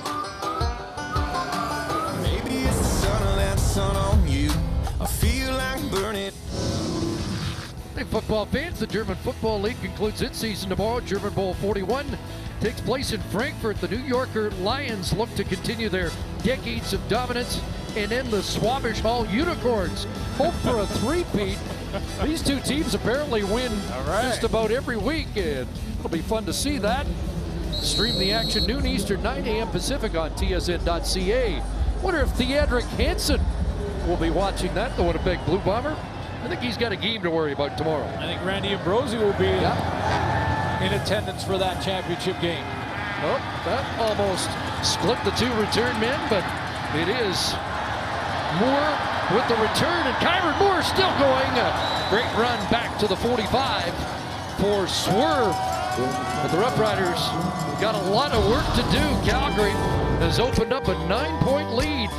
Mayala riding high after a pair of touchdowns. Or a Friday, or your ex pulling into the driveway, or a hell might as well talk. Let's go back to that touchdown with Hergy Mayala. I want to show you why Bo Levi Mitchell recognizes what he's got here in coverage. Mayala is just going to go in the hole. They drop 9, but the two in that middle is A.C. Leonard, a defensive lineman, and Micah Tights, a linebacker. Those guys aren't going to redirect with the quickness of a DB. Bo Levi Mitchell recognized it and threw it right in that hole. Rough Riders start at the 45. They start with a completion to Naaman Roosevelt for 8. We showed you the Grey Cup suites. Here's the view from there of that last Stampeder touchdown. And did we mention that they're heated? I'm impressed the cameraman stayed in focus because we know what kind of beverages are up in those suites.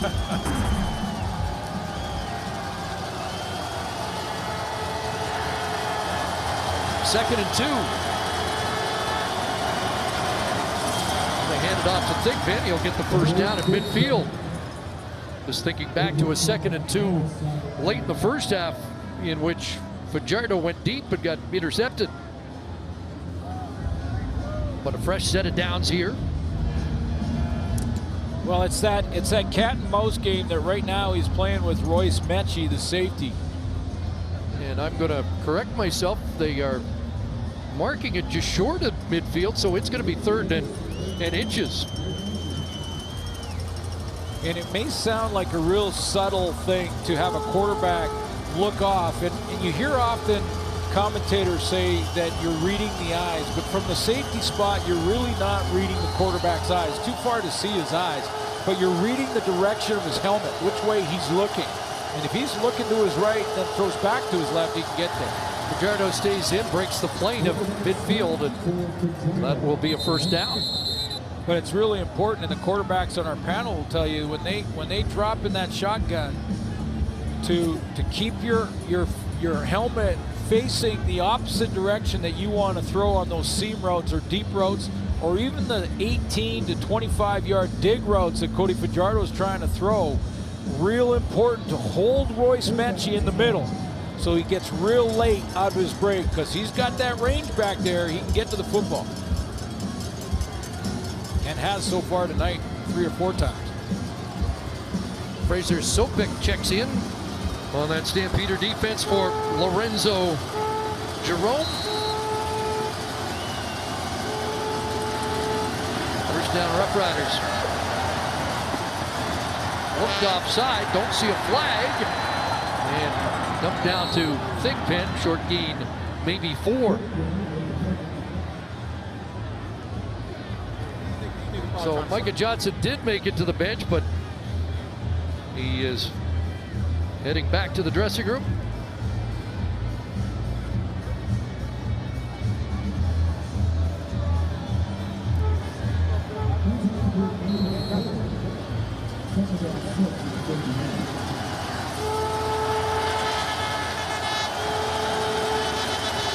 Second and 7.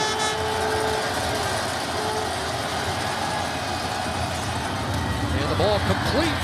Nice catch by Kyron Moore, and a first down to the Calgary 40-yard line. Second catch of the game for Moore. You see how quickly Royce Metchie, this was not in his zone, but watch the direction that Cody's looking on this throw. Cody Fajardo is pre-snap looking that way, then he drops looking that way, then he throws that way. Now this is an intermediate throw, so see Metchie 16, so quick jumping that.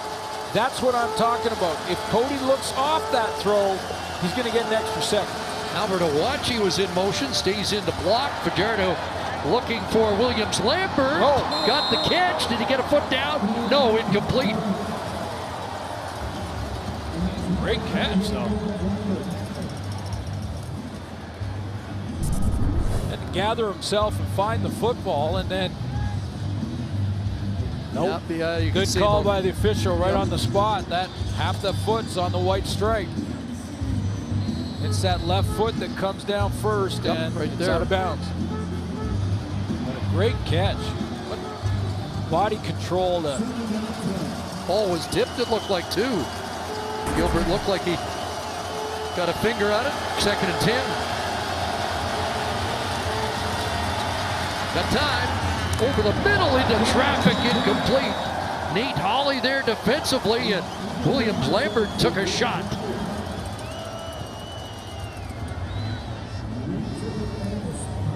By alignment, the linebackers are telling Cody Fajardo that they're deep. Look how deep. They're going to drop into zone. So again, he's got to drop out of there and try and influence those dropping defenders by his look. Now, he did a little better job that time because he looked hard to his left and then came back over the middle just a little bit late on the throw, and it went right into that linebacking core. 48-yard attempt for Lowther. Trying to get it back within 6. Up. And off the upright, it's a dead ball. They come away empty-handed. And the score remains 27. Under a half minute remaining here in the third quarter. It remains a 9-point Stamps lead. Stampeders held to 17 points last week despite those gaudy numbers for Bo Levi Mitchell. The numbers a little more moderate tonight, but with better results. With more, here's Jermaine. That's right, CC. Bo Levi Mitchell and the offense had 5 turnovers last week, and the word Bo Levi Mitchell used to describe it was frustrating. He put the responsibility of their latest loss squarely on his and the offense's shoulders. He said they were not good at situational football, not coming up with extended drives when they needed or points when they needed. They were shut out in the second half. As you mentioned, over 500 yards offense last week, just 17 points tonight. They have over 230 yards, but a lot more efficient in 27 points they've already scored here in the second half. So improvements clearly have been made. Interesting that Bo had 464 last week, third 400-yard game of his career, but twice in those 3 games of 400-plus, he lost. Yeah, stats don't always tell the story, do they? Stamps take over at the 25. He'll air this one out. And he's got the catch. Great catch by Bangleton over Luchez Purifoy. Great catch because he had to double clutch it.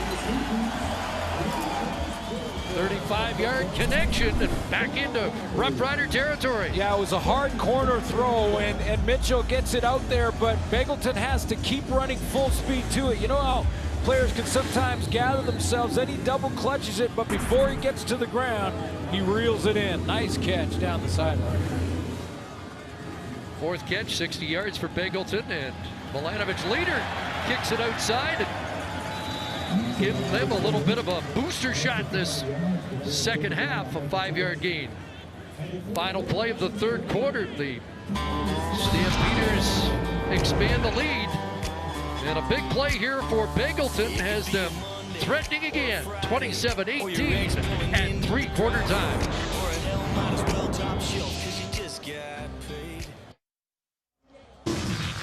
Stamps were scoreless in the second half last week, but the only touchdown of that 3rd quarter and have expanded the lead. Well, and they're 2 for 2 in the red zone, so they fixed that problem as well. Saskatchewan just 30 yards of offense in the 3rd quarter. And right now, the Calgary defense is forcing Cody Fajardo to trust in his playmakers and throw it underneath the sticks, as you mentioned in the break, Chris, to throw it underneath, even though you're short of a first down, and have your playmakers make a guy miss, because you can't force it into these zones. This is the problem Cody Fajardo had in that 3rd quarter. Trying to look off defenders, hold his look on a backside throw so that he can influence the safety Royce Mechie, but also be patient and throw it underneath if you have to. Like they did in that 15-play drive for the touchdown in the first half. 2nd down here, Milanovic leader. Going to be stopped short of the first down. And the field goal unit will come on. Milanovic leader, maybe a little bit like the Declan Cross secret weapon for the Calgary Stampeders. Pretty good 3rd quarter for him on a few runs. Didn't get the first down there. And he's talking to himself on that one, but well, they're not going to try a long field goal here. It would be 50 yards, so Rob Maver comes out. One of the best at hitting the corner, 9 times inside the 10 this year. See if he can make it double figures. Lines that one, and I'm sure if it's inside the 10.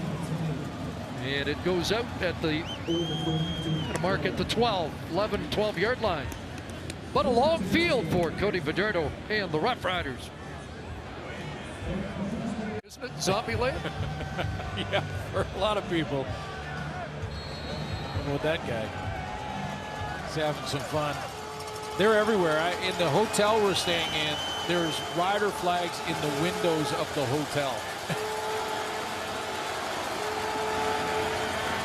Long field, Fajardo starts looking for Evans, incomplete. And Shaq Evans still looks for his first catch of the night, coming off Player of the Week honors in that enormous game last week.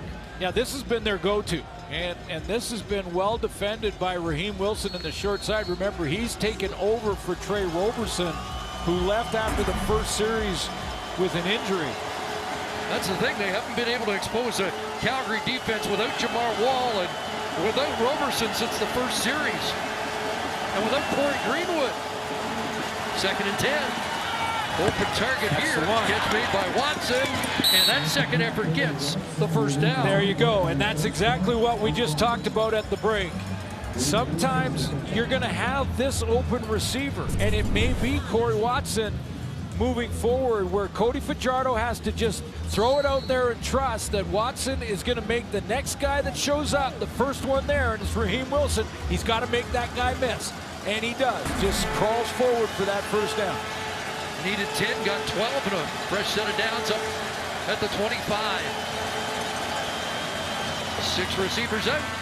Going to the wide side of the field, and catch made. The first man misses, and Corey Watson now has his 5th catch of the night. They're going to keep making him do this. Now, the tough part for Saskatchewan is that they're going to have to put together, watch how they drop. The voided area is right out here, because in this zone defense, that corner on the outside to the field's got to play deep. So now he's going to throw to that soft spot at the wide side, well short of the first down, and he needs Corey Watson to break a couple tackles again. Got 7, 2nd and 3. Watson's max game, a 6-catch game earlier this year. And there's William Powell. He's got the first down and a lot more up near the 45-yard line. The other thing it does for the Calgary secondary is when you're going to play the, it looks like another injury against Kyron Moore. Or no, it's not. That's Vaughn, who was out, came back, and it looks like he's going to try and stay in there. Not sure how I got those two mixed up. 5'10", 165, and 6'3", 305.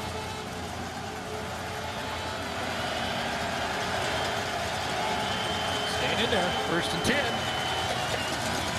Here's Evan's first catch. And it's close to a first down near midfield. I was going to say, though, that secondary, when you're playing these zone looks, the defensive backs are always facing Cody Fajardo, so they can get a jump on the ball, and that's why it takes, you have to have ice running through the veins at quarterback to be patient, move the football underneath, get your playmakers the ball and have them break a couple of tackles, but don't get antsy after a couple of completions and try and force it into coverage, because they're all facing. See, they all got their eyes on number 7 right now. As you see, Taron Vaughn is hanging in there. Underneath. And second effort to get another first down. Watson again, so his 6th catch, which matches a season high. And the way things are going, he might get into double digits. Well, exactly, because clearly he is that guy that's finding the hole. He's a veteran, so he knows how to read the zone defense, and then he'll find the soft spot in it. But they've got the other receivers, guys like Shaq Evans, Jordan Williams-Lambert, using their speed to be the deep receivers. Now the deep guys are covered in this zone look. He's short. Going to 2. With the length of the football for 2nd down, and maybe a free play for Stephen McAdoo. Do you take a shot? Right now the veterans like Brandon Smith will be reminding the secondary guys, we play pass first. Make sure you play pass first. He's only been around for 170 games. Yeah. One of the all-time best in his 12th year. And he's been in there for every game this year. As we mentioned, all the Calgary secondary have been starters for every game this year. Roberson out tonight early. Been quite a matchup to watch, though. That guy versus that guy. And they are going to pass on 2nd and inches. Going to take that shot for Williams. Lambert incomplete. Great coverage. Jamari Gilbert's had a good night coming in for the injured Trey Roberson. Scored the first touchdown for the Calgary Stampeders on that sky ball and the kickoff that one-hopped it. And this time, the wide field. Now, Mechie from the safety spot, I just showed you that matchup. He's not going to be expected to get that far. He's on the short side of the field in the middle, and to get to the far side sideline's too far. So Gilbert knows that he's got to be on his own one-on-one, and you can't cover it any better. So 3rd and inches, 8th play of the drive for Fajardo and company. And he'll try the left side and got it. Hauled down by Gilbert and Lorenzo Jerome.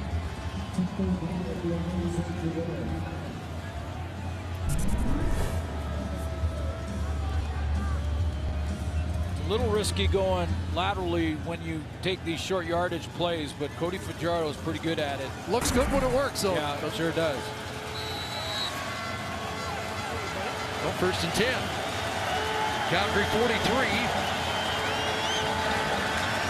And the crosser to Evans, trying to break the tackle, but hanging on is Winton McManus, who's had a good night. McManus with his 8th tackle. You know, that this is the other aspect of it with receivers that are still relatively young, and Shaq Evans, Kyran Moore, those guys are still relatively young. They have to understand when to run through in a man look or when to sit when they have to in some of these situations. 2nd and 4, first option not there. Fajardo dancing and running to the 35. It's going to be 3rd and a couple. And a decision to make. Well, Craig Dickinson sent out the field goal team to get within 6. He will. It's an interesting signal, though. Yeah. Kind of waving his arms like, yes, we're going to go field goal, wink, wink, nudge, nudge. Are you saying? No, I think they take the points here.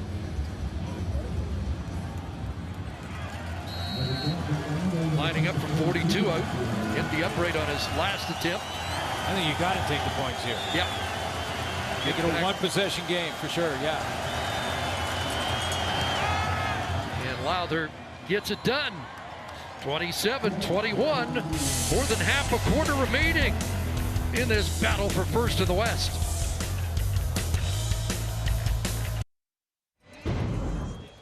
Well, again, worth repeating, a battle for first. The Roughriders with a win would move 4 points up.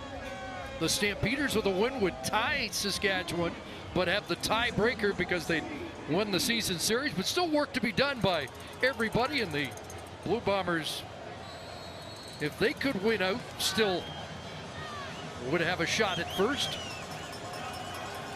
Back to back and a pretty good schedule for all these teams and for folks that like good finishes to the CFL season. So what you're saying is don't book your flights for the West Final just yet. No. Mitchell out of his hands quickly, and Richie Sindani has the catch, upended by L.J. McCray. First down grab by Sindani, and that's his 2nd catch of the night. That situational football that you heard the guys talking about, and coaches, you often hear coaches talking about, is right now. It's a very important drive here. The Saskatchewan Roughriders get it to one possession, and Mitchell's first goal in this drive is to get back and get that field goal back to make it a 2-possession game. At the 46, play action fake to Jackson and into the hands of Bingleton. Quick takedown by Geedy. And at the 53, looks like a gain of 7. And massage the clock as he's going down. Use as much time as he can in the huddle. They're calling the plays, taking their time, using the full 20-second clock. Run it down, move the ball, go down and make it a 2-possession game.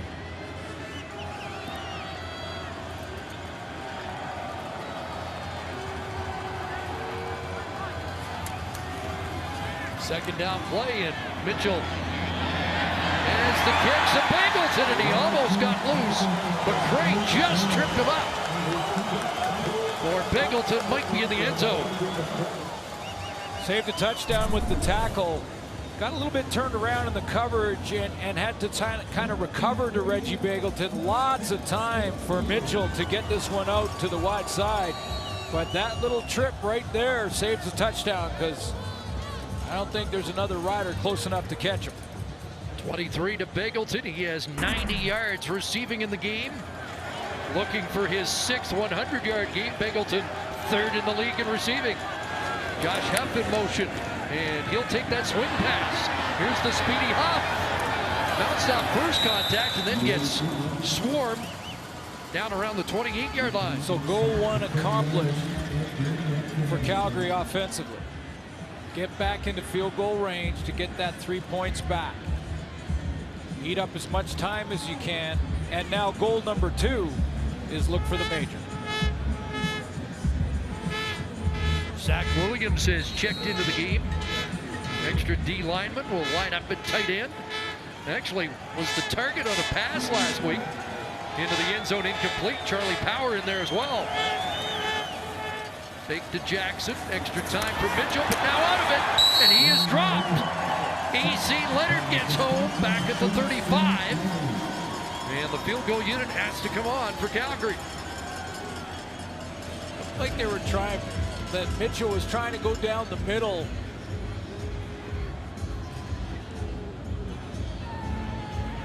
Sixth sack of the year for Leonard, third against Calgary.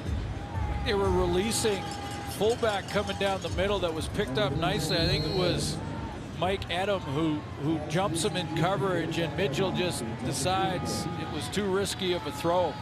Well, that's max protect though. They had an extra offensive lineman and Charlie Power in the block, and Leonard gets home nonetheless. And now from 42 out, Paredes, he's good.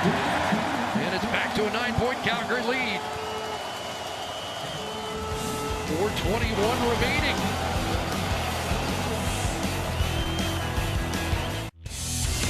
Coors Light answering the call wasn't just about Cody Fajardo not having his best night at 18-29 and a pick, but the Saskatchewan Roughriders in general. That's what Benny was talking about. And right now they're once again down 2 scores with just over 4 minutes to go. Back to CC and Suits. See if Fajardo can answer the call here with 4:21 to go. As we know and are often reminded, lots of time.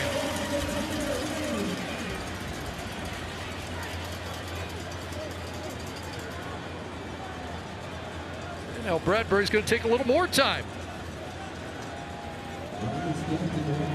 Still some folks on the field from a in-commercial promotion here. Matt McMahon now ready to go from the 35. And Fajardo steps up, takes off, and that feet first slide about 8 to the 43. Boy, the demise of this Calgary defense was grossly exaggerated. When we went through the offseason and they lost a lot of star players, including Micah Johnson. Then have gone through tons of injuries. Corey Greenwood, Jamar Wall, Trey Roberson tonight. A solid group. Continue to find ways. 2nd and 2.5, quarterback option, and Fajardo takes a hit to get the first down. Brandon Smith sends him tumbling.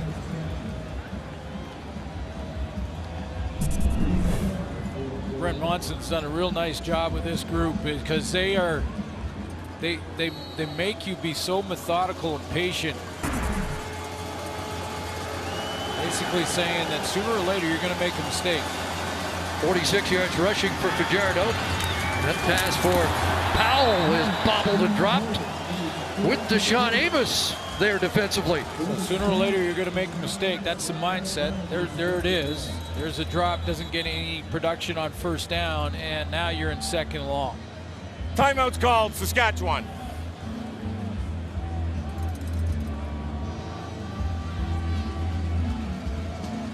Roughriders 13 of 23 on 2nd down, and Greg Dickinson stops the clock knowing that he'll get another clock stoppage at the 3-minute warning.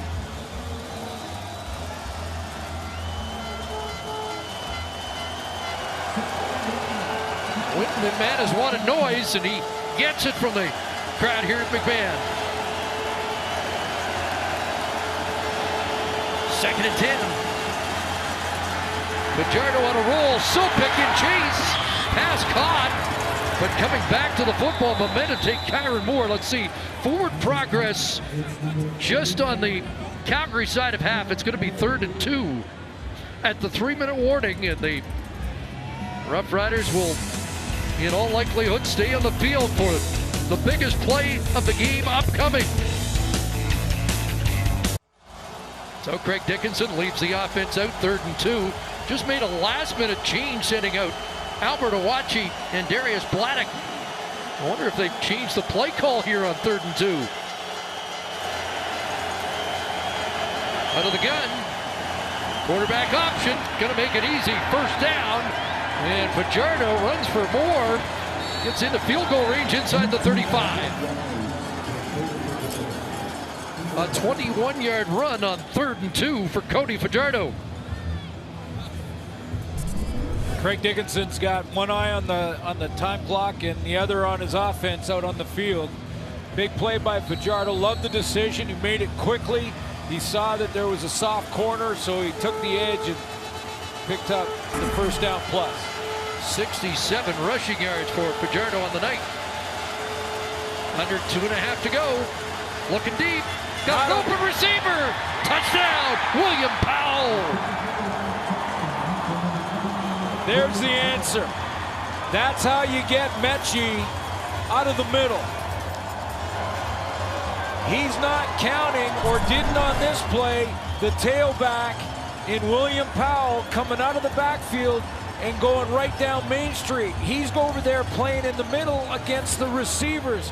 Fajardo looks to the receivers and then goes right back down the middle to William Powell. That's how you move the safety. Move them out to your receivers and send them back down the hole. 2nd touchdown of the game for Powell. 1 on the ground, 1 through the air.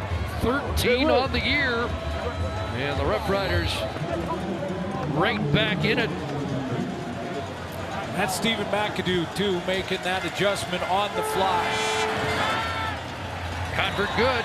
6 plays, 75-yard touchdown drive to get within 2 on this 34-yard connection from Fajardo to Powell. There's a drink for that. CFL and TSN continues tomorrow. Doubleheader action first. The Alouettes and the Bombers in Winnipeg. And then the Lions will try and stay alive, needing a win against the Eskimos, who will try and claim their spot in the postseason. Action gets underway. 4 Eastern, 1 Pacific, only on TSN. William Powell has just tied Vernon Adams for the league lead in touchdowns with 13. Nice adjustment by McAdoo. Great read and throw from Cody Fajardo. And enough time to kick deep here instead of the short kick that might have been needed if they'd scored a 30-40 seconds later. Williams on the return. He tumbles across the 25. See how Mechie plays this now. He's going to look at that trips and open up because he's got 3 receivers and one of them's going down the seam. What he doesn't know is that they're going to adjust and take William Powell out of the backfield and put him right down the hole. So Mechie has been a problem for Fajardo all game long. Stop it there. Here comes the running back. He plays the receiver, which he's done all night. And now it's open right down Main Street for Fajardo. He's just got to lay it in there. And William Powell goes and gets it. Been a fun chess match to watch tonight. Roughriders a slight edge now in net offense. Mitchell to work. Moves in the pocket. Has a connection. Purifoy the tackle on Hunchak, who is up at around the 35-yard line. Let's see where they spot it. Better than the 35, close to the 1st down marker. Quarterbacks will tell you in this situation, they want the ball in their hands, a chance to end the football game, and that's what Bo Levi Mitchell has in front of him right now. He's basically got the hammer. What can Saskatchewan do to try and change that? And you blitz him. He's beat the blitz placement of the pretty ball well. has been adjusted by the video official to the 37-yard line, just short of a 1st down. 2nd and less than a yard, which seems gives an extra play to Calgary, really, at this point. Bring Arbuckle in there now. A short yardage play. Take the clock down, even as another 14 seconds. First look at Arbuckle, who was 19 of 22. 262 yards and 2 touchdowns in that 37-10 win back in early July. Here's a first down run.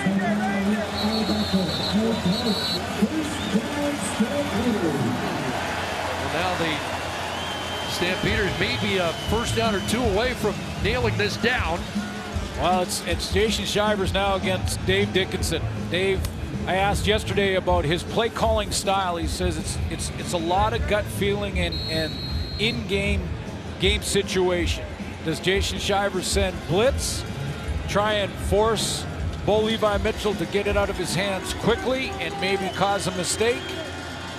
Or they try and be patient and be good tacklers?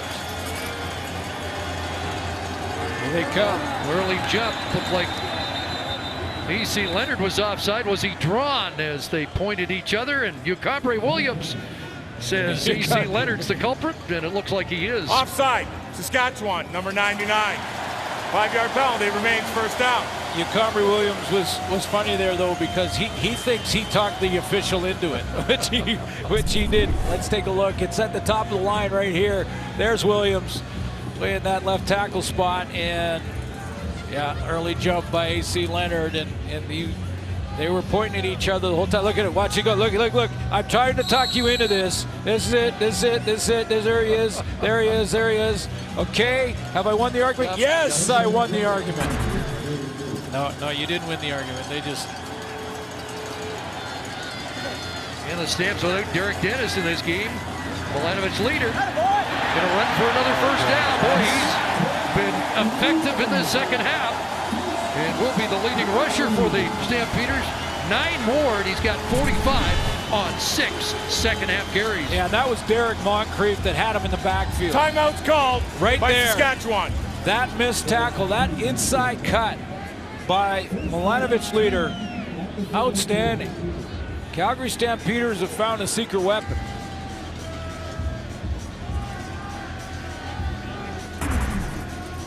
Right time of year for that, huh? Well, that was going to be a loss of a yard or a loss of 2 yards. That would have been a 2nd and 7 or 8 situation. Instead, it's a new set of downs, and No, he went off. Did you say no? at 118, the enemy for Saskatchewan now. Plus, Bo Levi Mitchell, you're looking at 2 first downs to field goal range again.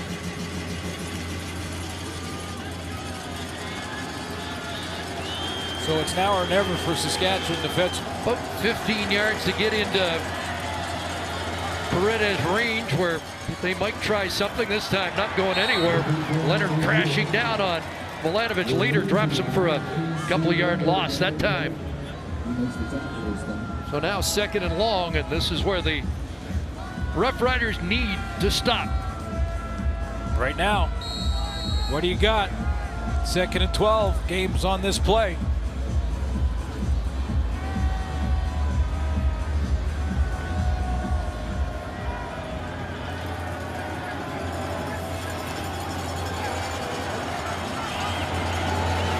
To get inside the Rough Rider 48-yard line. Pocket collapsing. Mitchell steps up. Got Mayala. Another big catch for the 2-touchdown rookie, who has been money tonight. Well, that's a monster play. First by Mitchell negotiating the pocket, but with it all on the line, Mayala with that inside move. What a great play fake. Sometimes even against zone, you still want to make those play fakes because of the timing. And Mitchell on the run finds Mayala, who has emerged as another weapon. And Calgary just keeps finding guys, don't they? What a game for Archie Mayala, the first touchdowns of his career. And he might look back at that catch as being just as big. Milanovic leader, not much. But time's run out on Saskatchewan here. That'll be a first place tie. Calgary with the tiebreaker. And 3 games left for both teams. I asked Bo about Mayala. I said, when did you figure out that he was going to be a guy that you could trust? He said, I figured it out on special teams. He made a play against Toronto on an onside kick. Remember that catch? Yeah, where he went up and grabbed it, and he thought, wow, I'm going to give him some 50-50 opportunity to see what we got. He's made some plays tonight. Timeout, Calgary. Calgary's going to call timeout. It's going to be a curtain call here. Bo Levi Mitchell getting the crowd revved up, and they're on their feet to salute the Stampeder team that's now 59-12 at home since 2012.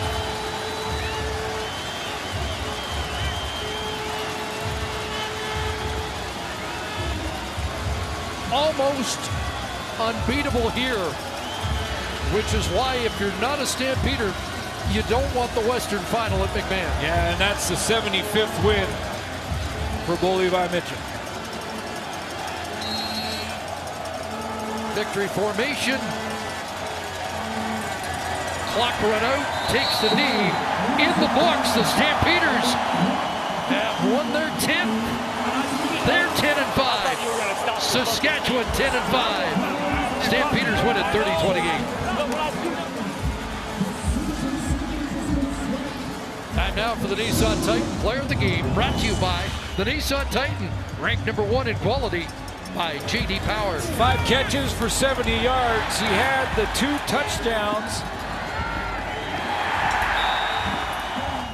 His first and second receiving touchdowns of the season, and his biggest play was with just over a minute to go, second and long, sealed the deal for the Calgary Stampeders with this catch.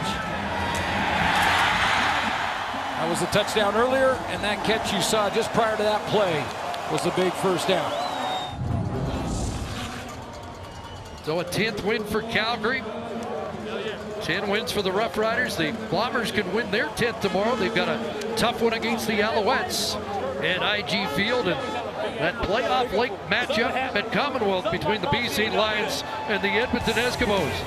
Good time to be a CFL fan, and a big night for Stampeder fans as Calgary prevails in this super showdown at McMahon. For Glenn Sitter, Jermaine Franklin, and all of our crew, so long from Calgary. Here comes SportsCenter.